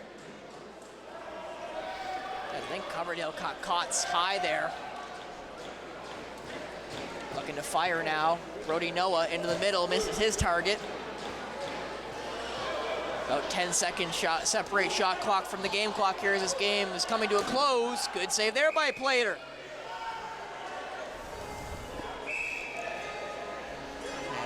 Away will go Coverdale, handles that one, throws it towards the middle and picked up by Klages. And that should be the game. And Klages looks up at the board to make sure. I think Klages knows this is the game. Klages is trying not to take too much more of a beating. Klages bounced off the boards. Will get thrown up against it and thrown down he goes. And everybody's gonna lock horns a little bit there. And that will be the game, 16-5 in favor of the Owen Sound North Stars. Now again, we talked about it early and often that this was a must-win game for both of these two teams, Steve, and I think you gotta say, Owen Sound knew it. They came out with 7 goals in the first period, and it was all North Stars from there. Yeah, they got the job done today, so they got to carry that over into tomorrow's game against London, because that really is a, it should be like a playoff game, and you lose that game, it makes it so more difficult to find that 8th and final playoff spot. That it does, and that's honestly also for London's sake, because London, as you mentioned, it lost to the Windsor Clippers most recently, so if they lose tomorrow, they're deadlocked with Owen Sound in the schedule and have one game more play than Owen Sound. Owen Sound still has one more game in hand. Yeah. With all the home games coming up, you got to think that, in your head, you got to think, okay, that's 2 more points for them. Tomorrow's a must-win for London as well. Yeah, it's, no doubt. London has to, if they have any hope. I mean, Six Nations, the North Stars have a lot of home games, but they're playing against a lot of upper echelon teams as well. So they'll be in tough. If they play like they did today offensively, they can run with anybody. But nonetheless, tomorrow is really a big key to either one of them opportunity to get into the playoffs. Also, hard to talk about defense when you only let in 5, but in fairness, they had the ball a lot, and it felt like the floor was really tilted in the Wallaceburg ends during the first and third period. Second period was more like a seesaw. You kind of saw both ends taking a lot of liberties in the transition game, but I think Miles Plater does deserve a mention because he only allowed 5. I think he maybe let in. Did he let in one this period? I don't believe he did. No, it was 11-5 coming in. So he had a shutout in the third period. It was very good throughout the game when they needed him, especially in that second period where a lot of rush chances came at him. He did a great job. Yeah, he never lost his focus the entire game. He was sharp. He made a lot of big saves, and it wasn't necessarily a 16-5 game. Both goalies played well. It's hard to, when there's 21 goals, it's hard to say that in some cases, especially when 16 went one way. But, we saw Wallaceburg goalie play extremely well, and, he just had to face way too many great scoring opportunities. Well, I think you stole my last question, Steve, because it was going to be, as much as I love Miles Plater, and I have to gush a little bit about him, because again, he had a shutout in the third period. I think Hunter Bryant's got to be the player of the game for Wallaceburg. In a 16-5 game, your netminder is maybe your most, I'll say, athletic-looking guy, because he was all over the floor throwing hits. He was not scared of nobody. And he's probably about my size, maybe a little bit taller than me at a listed 5'4". That's without shoes, ladies. But it's definitely a different style goalie, especially compared to Miles, but my goodness, was he really good throughout that game. He played with energy from minute 1 to minute 60. Yeah, bouncing around, making spectacular saves. I tell you what, he throws the ball very well up the floor as well. So he created a lot of transition scoring opportunities for his team, and today wasn't their day. No, it was not. We'll see if it's Owen Sound's day again tomorrow. Again, 2 o'clock here on Rogers TV. The Owen Sound NorthStars will take on the London Blue Devils in a game that for both teams is pivotal to their chase for the 8th and final playoff spot in the OLA Junior B division. But obviously that will mean a collision course with the Six Nations Rebels, who are currently undefeated, so it might not be too much of a prize, but obviously in the playoffs you never really know, and at this level especially, you never really know with these young men. Yeah, I mean, they seem to be coming together. They have a lot of good parts.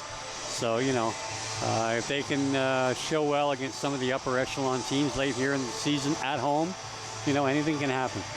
Well, we'll just have to see what's in store tomorrow afternoon here at the Bayshore. But for tonight, for Steve McCarthy, myself, Spencer Byers, for Pat Quigley behind the camera, we thank you so much. We'll see you tomorrow here on Rogers TV.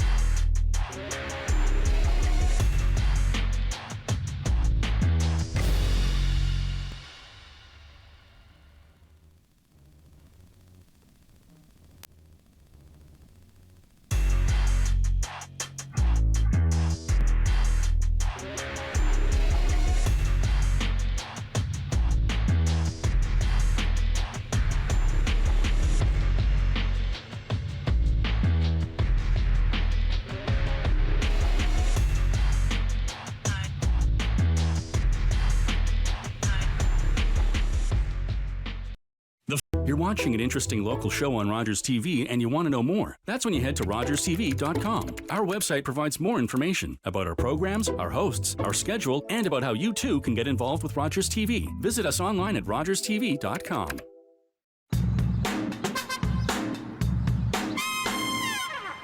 Welcome to the expansive region of Grey County, where we cultivate more than food.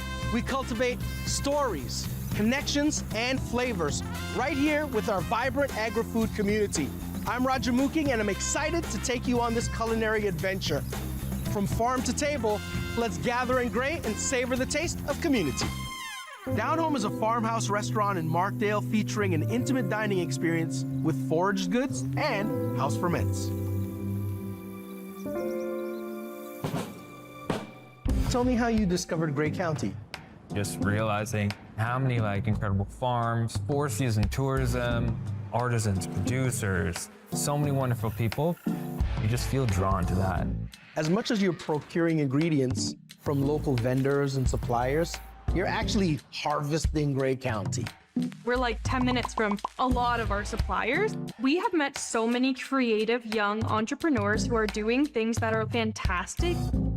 Secret Lands Farm is a Feast Ontario certified farm producing high-quality lamb and dairy products. Just outside of Flesherton, they have over 400 sheep. All of our lamb is an East Frisian breed. This lamb is different because it's not gamey, it's more tender, and it's not overly fatty. We have a small store in the farm, and we also ship our product across Canada from farm to your table. Sophie, welcome to Rocklands Market. Thank you so much. I see your products all over the county. How does it feel to be able to put it in the hands of chefs and the public, and they return as customers? They are our inspiration. When people support farmers and they support local producers, it's good. It's an amazing opportunity to take care of yourself and take care of the society. Donald's Honey is an organic practicing farm producing raw honey with bees that forage on local wildflowers and sweet clover. Together, these three make a beautiful love triangle. So what's special about Grey County to you, Gabe? I'm an outdoors person. The outdoors in this area is amazing. There's just so much diversity up here in people and places. Do you find yourself selling a lot to chefs directly? We get to work with so many other businesses in one way or another. People are so connected to their producers, where their food comes from, how it's grown, ensuring they only buy local.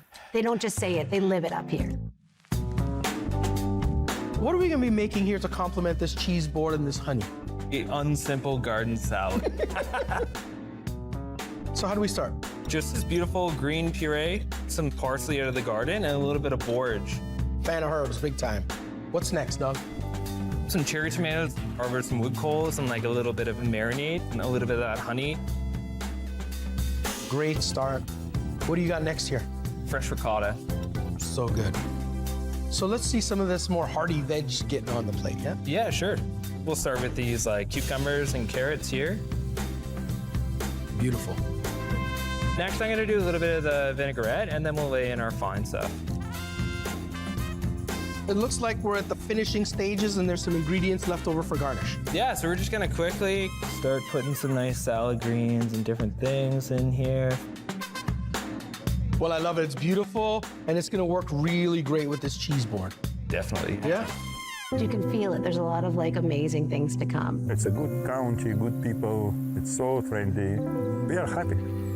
Yeah, it just really feels like community. It just feels like home. Yeah. Gather in Gray and savor the taste of community. Discover more Gather videos and learn more about Gray County at gatheringray.ca.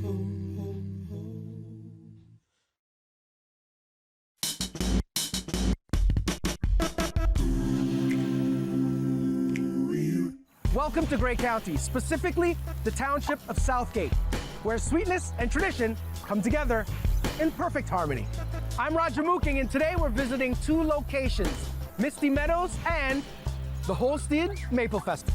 From seeing how maple syrup is made to using it in baked goods, we're here to celebrate the craftsmanship and the community spirit of Gray County. Welcome to the Holstein Maple Festival, where we savor the sweetness of Gray County. I'm Roger Mooking, and today we're celebrating the 30th anniversary. From pancake breakfast to hands-on syrup making, there's so much to experience. Let's gather in Gray and savor the sweetness of community right here at the Holstein Maple Festival.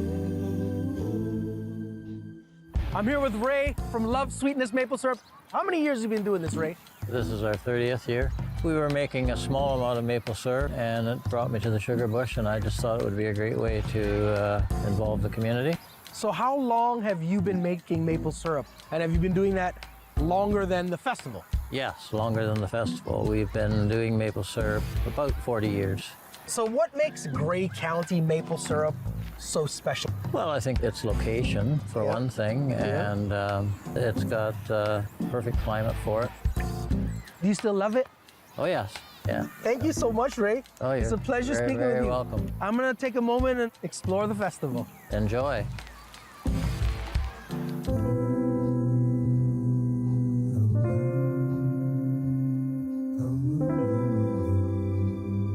So you've been doing this a long time. What are some of the challenges you see when you're making syrup? Well, it all starts when we first start tapping the trees. You could have buried sap lines, animal damage, tree damage. And I understand the sap has to stay cold from when to harvest it to when you start boiling it. It wants to go off really quickly. It wants to spoil, right? The best quality syrup comes from maintaining 5 degrees Celsius right from the tree to finished product. So what is this contraption we see, this big silver behemoth behind us here? No, it's called the maple syrup evaporator. Evaporator. So how does it work exactly? So you collect syrup in these lines? Then it comes into a central tank building. Okay. And then we run it through the reverse osmosis. We take about 50% of the water out before it enters into the evaporator. It's more fuel efficient and greener for the environment. So I know it's 40 liters of sap to make 1 liter of maple syrup with sugar maples. Has there been like a season, you know, like, oh, the 1979 vintage was like that? Is there like that with maple syrup? 2 years ago in 2023 actually was really good flavor from start to finish. Like, that's amazing, Doug. It's a pleasure to meet you, man. Thank you so much. He was so kind, he's gonna give me a bucket load of maple syrup. Welcome to Misty Meadows Market, located in the southernmost point of Gray County in the township of Southgate. Today we step back in time to experience the nostalgia of a traditional Mennonite market.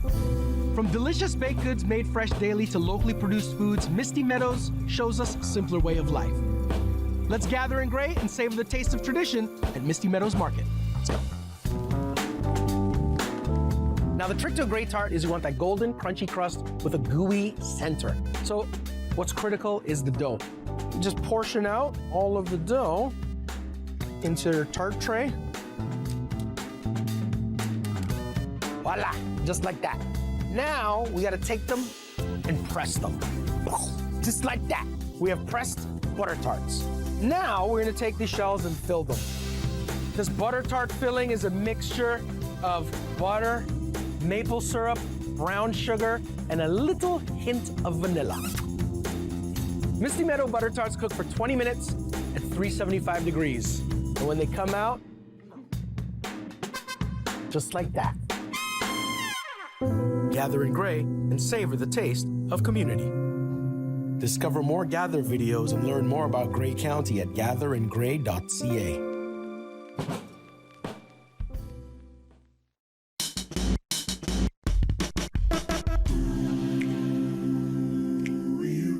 Welcome to winter in Gray County, where the cold weather brings us all together. I'm Roger Mooking, and today we're exploring how this vibrant region supports local producers in the heart of winter. From cozy markets to snowy mountaintop adventures, let's gather in Gray and savor the warmth of community. The Owen Sound Farmers Market is a vibrant hub of local products, community spirit, and artisanal goods. I'm Roger Mooking, and today we're diving into the heart of this vibrant market. From fresh coffee to authentic African and fast French cuisine, the farmers market has lots to explore and taste. Tell me a little bit about the Owen Sound Farmers Market. Feels like it's been here forever. It has been here forever. In fact, we're a producer market, so you have to either have grown it, baked it, made it, fed it, produced it in order to be here. So roughly how many vendors, how many guests are coming through every Saturday? We can have up to 60. Up to 60 vendors? During summer. During winter, we obviously don't have as much space. And how many guests roughly, like when it's really busy in the summertime? Peak time, 1,500 people, and we're open every Saturday year round. And we have very dedicated market patrons. It means a lot to a lot of people. I'm kind of jealous of your hat. Can I get one of these bags? Yeah. Thank you very much, Maureen. It's beautiful. I see you. Cheers. I'm gonna go walk around.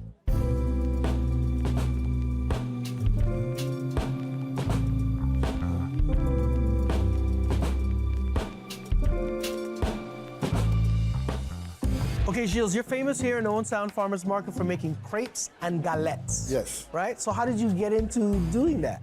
Well, I'm from Bretagne in France, so that's where the crepes and galettes are from. So you're born to do this? Yeah, I'm born to do this. How do we start? Okay, so we got the batter, so it's buckwheat, water, and eggs. You don't put any pressure. Ah, the natural weight, right? Yeah. And how long does this take? Just a couple minutes. It's fast French food. Okay, so now it's like bubbling up like this. Is that what we're looking for? Yeah, but then we're gonna flip it to put the filling inside. You wanna pass me the mushroom first? Okay. And I see some herbs in there. Parsley. Oh, parsley. Parsley and some garlic. Oh, some garlic, okay. Old cheddar. Nice and generous. Look at that. And then the ham? Old-fashioned ham. So this is the most famous galette that you make? Yeah. How many of these are you selling on a weekend? A lot. A lot. It's too many to count. All right. And then you close it up. Yeah. I like the little crease you do before you do the last fold. Yeah, it's 8 to 4, right? Man, that one is thick. There you go. Look at that one. That's why, you know why it's more popular. It's nice breakfast. Oh, yeah. That's a hearty breakfast. That's a hearty breakfast. You're going to find out why it's the most popular. Why is it the most popular? Mmm. Really good. Gilles, yeah. Thank you so much. You're welcome. When you come to Owen Sound Farmers Market, check out the crepes guy. Gilles will hook you up. Thanks. I'm gonna take this one to go.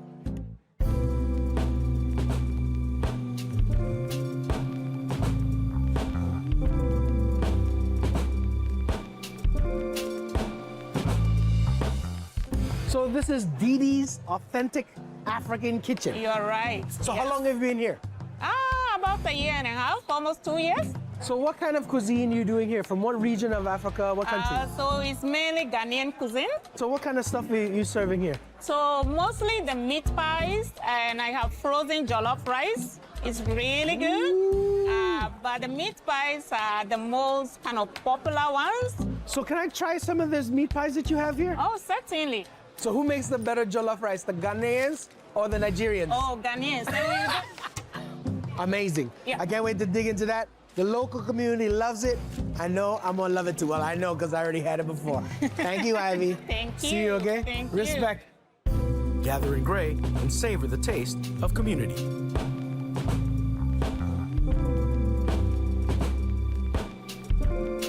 Discover more Gather videos and learn more about Gray County at gatheringray.ca. You're watching an interesting local show on Rogers TV and you want to know more. That's when you head to RogersTV.com. Our website provides more information about our programs, our hosts, our schedule, and about how you too can get involved with Rogers TV. Visit us online at RogersTV.com.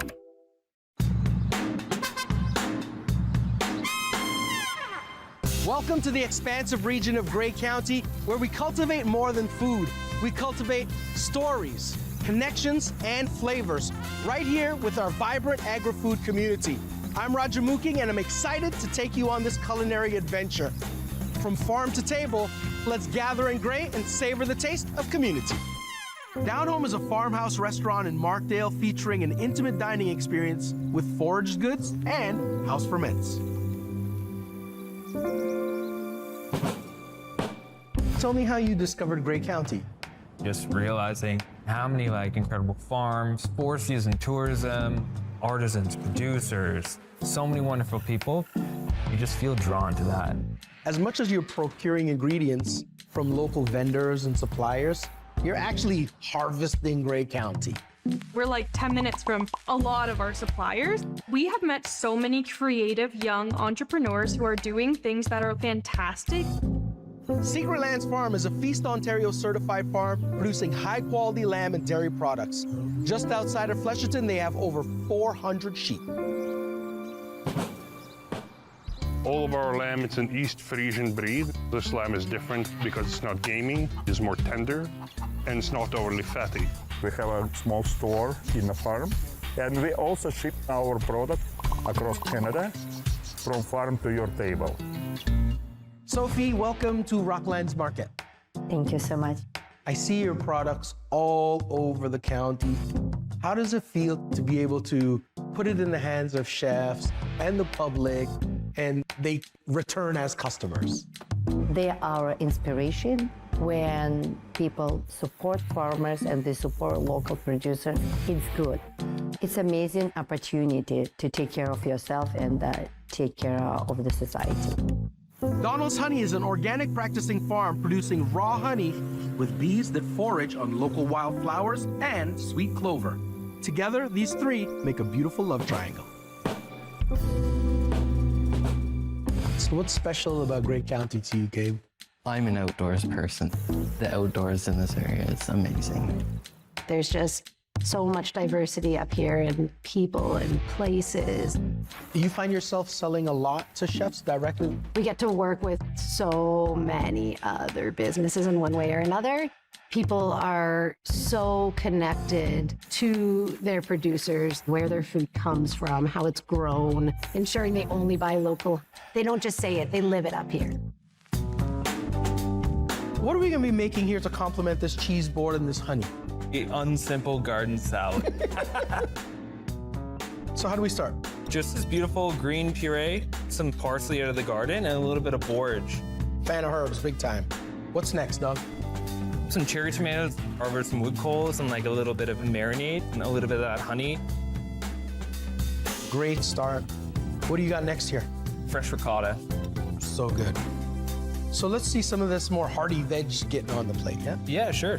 We'll start with these cucumbers and carrots here. Beautiful. Next, I'm gonna do a little bit of the vinaigrette, and then we'll lay in our fine stuff. It looks like we're at the finishing stages and there's some ingredients left over for garnish. Yeah, so we're just gonna quickly start putting some nice salad greens and different things in here. Well, I love it. It's beautiful, and it's gonna work really great with this cheese board. Definitely. Yeah. You can feel it. There's a lot of amazing things to come. It's a good county, good people. It's so friendly. We are happy. Yeah, it just really feels like community. It just feels like home. Yeah. Gather in Gray and savor the taste of community. Discover more Gather videos and learn more about Gray County at gatheringray.ca.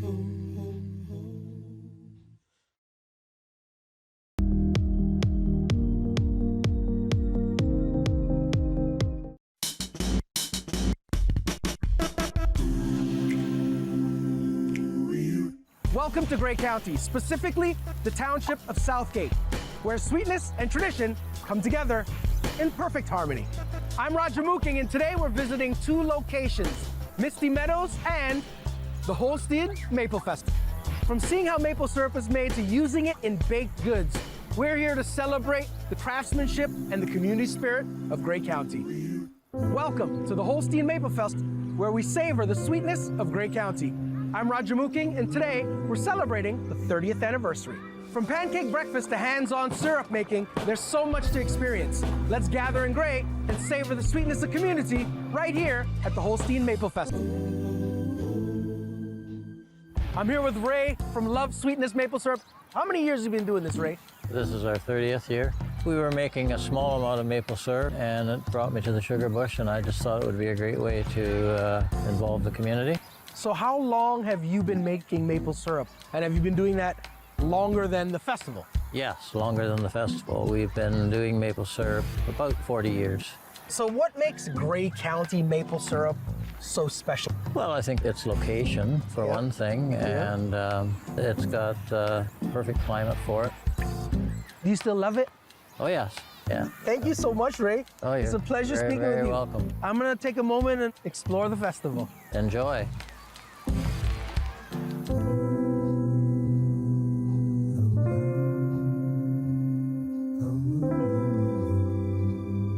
So you've been doing this a long time. What are some of the challenges you see when you're making syrup? Well, it all starts when we first start tapping the trees. You could have buried sap lines, animal damage, tree damage. And I understand the sap has to stay cold from once you harvest it to when you start boiling it. It wants to go off really quickly. It wants to spoil, right? The best quality syrup comes from maintaining 5 degrees Celsius right from the tree to finished product.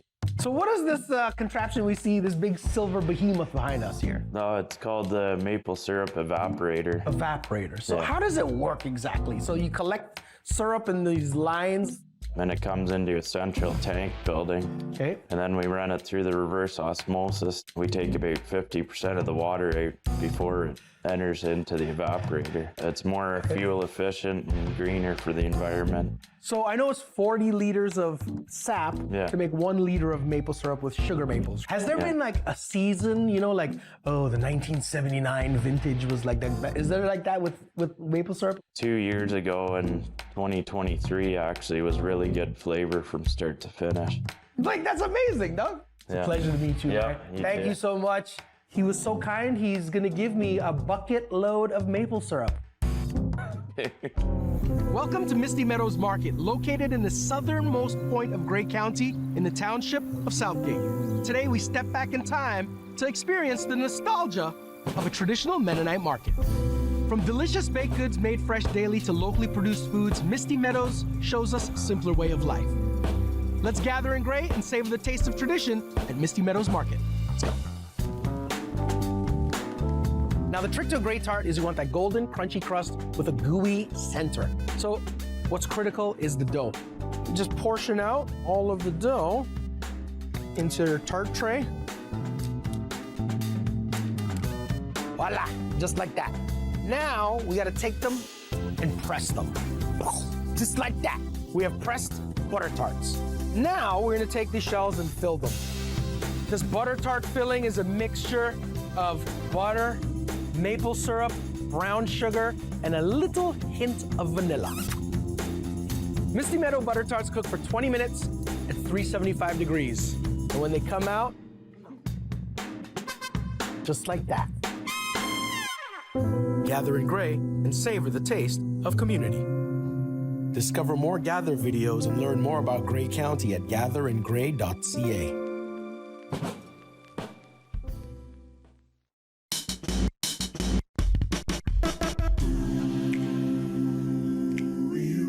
Welcome to winter in Gray County, where the cold weather brings us all together.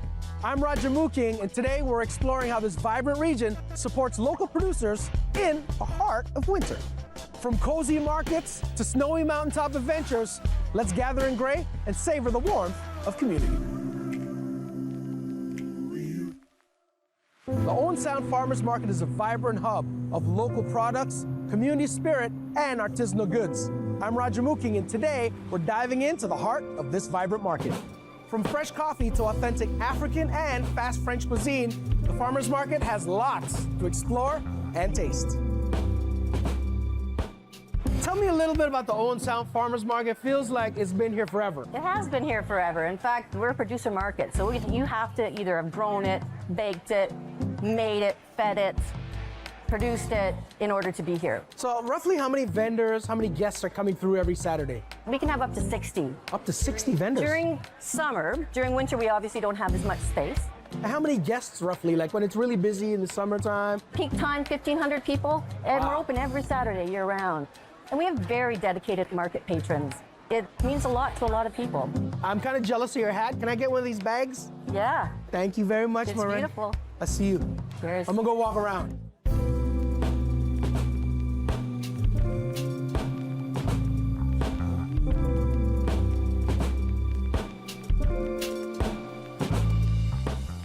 Okay, Gilles, you're famous here in Owen Sound Farmers Market for making crepes and galettes. Yes. Right? So how did you get into doing that? Well, I'm from Bretagne in France, so that's where the crepes and galette are from. So you're born to do this? Yeah, I'm born to do this. How do we start? Okay, so we got the batter, so it's buckwheat, water, and eggs. You don't put any pressure. Ah, the natural weight, right? Yeah. And how long does this take? Just a couple minutes. It's fast French food. Okay, so now it's like bubbling up like this. Is that what we're looking for? Yeah, but then we're gonna flip it, put the filling inside. Do you wanna pass me the mushroom first? Okay. And I see some herbs in there. Parsley. Oh, parsley. Parsley and some garlic. Oh, some garlic, okay. Old cheddar. Nice and generous. Look at that. And then the ham? Old-fashioned ham. So this is the most famous galette that you make? Yeah. How many of these are you selling on a weekend? A lot. A lot. It's too many to count. All right. And then you close it up. Yeah. I like the little crease you do before you do the last fold. Yeah, it's 8 to 4, right? Man, that one is thick. There you go. Look at that one. That one is That's why, you know why it's more popular. It's nice breakfast. Oh, yeah. That's a hearty breakfast. That's a hearty breakfast. You're going to find out why it's the most popular. No, why is it the most popular? Mmm. Really good. Gilles, yeah. Thank you so much. You're welcome. When you come to Owen Sound Farmers Market, check out the crepes guy.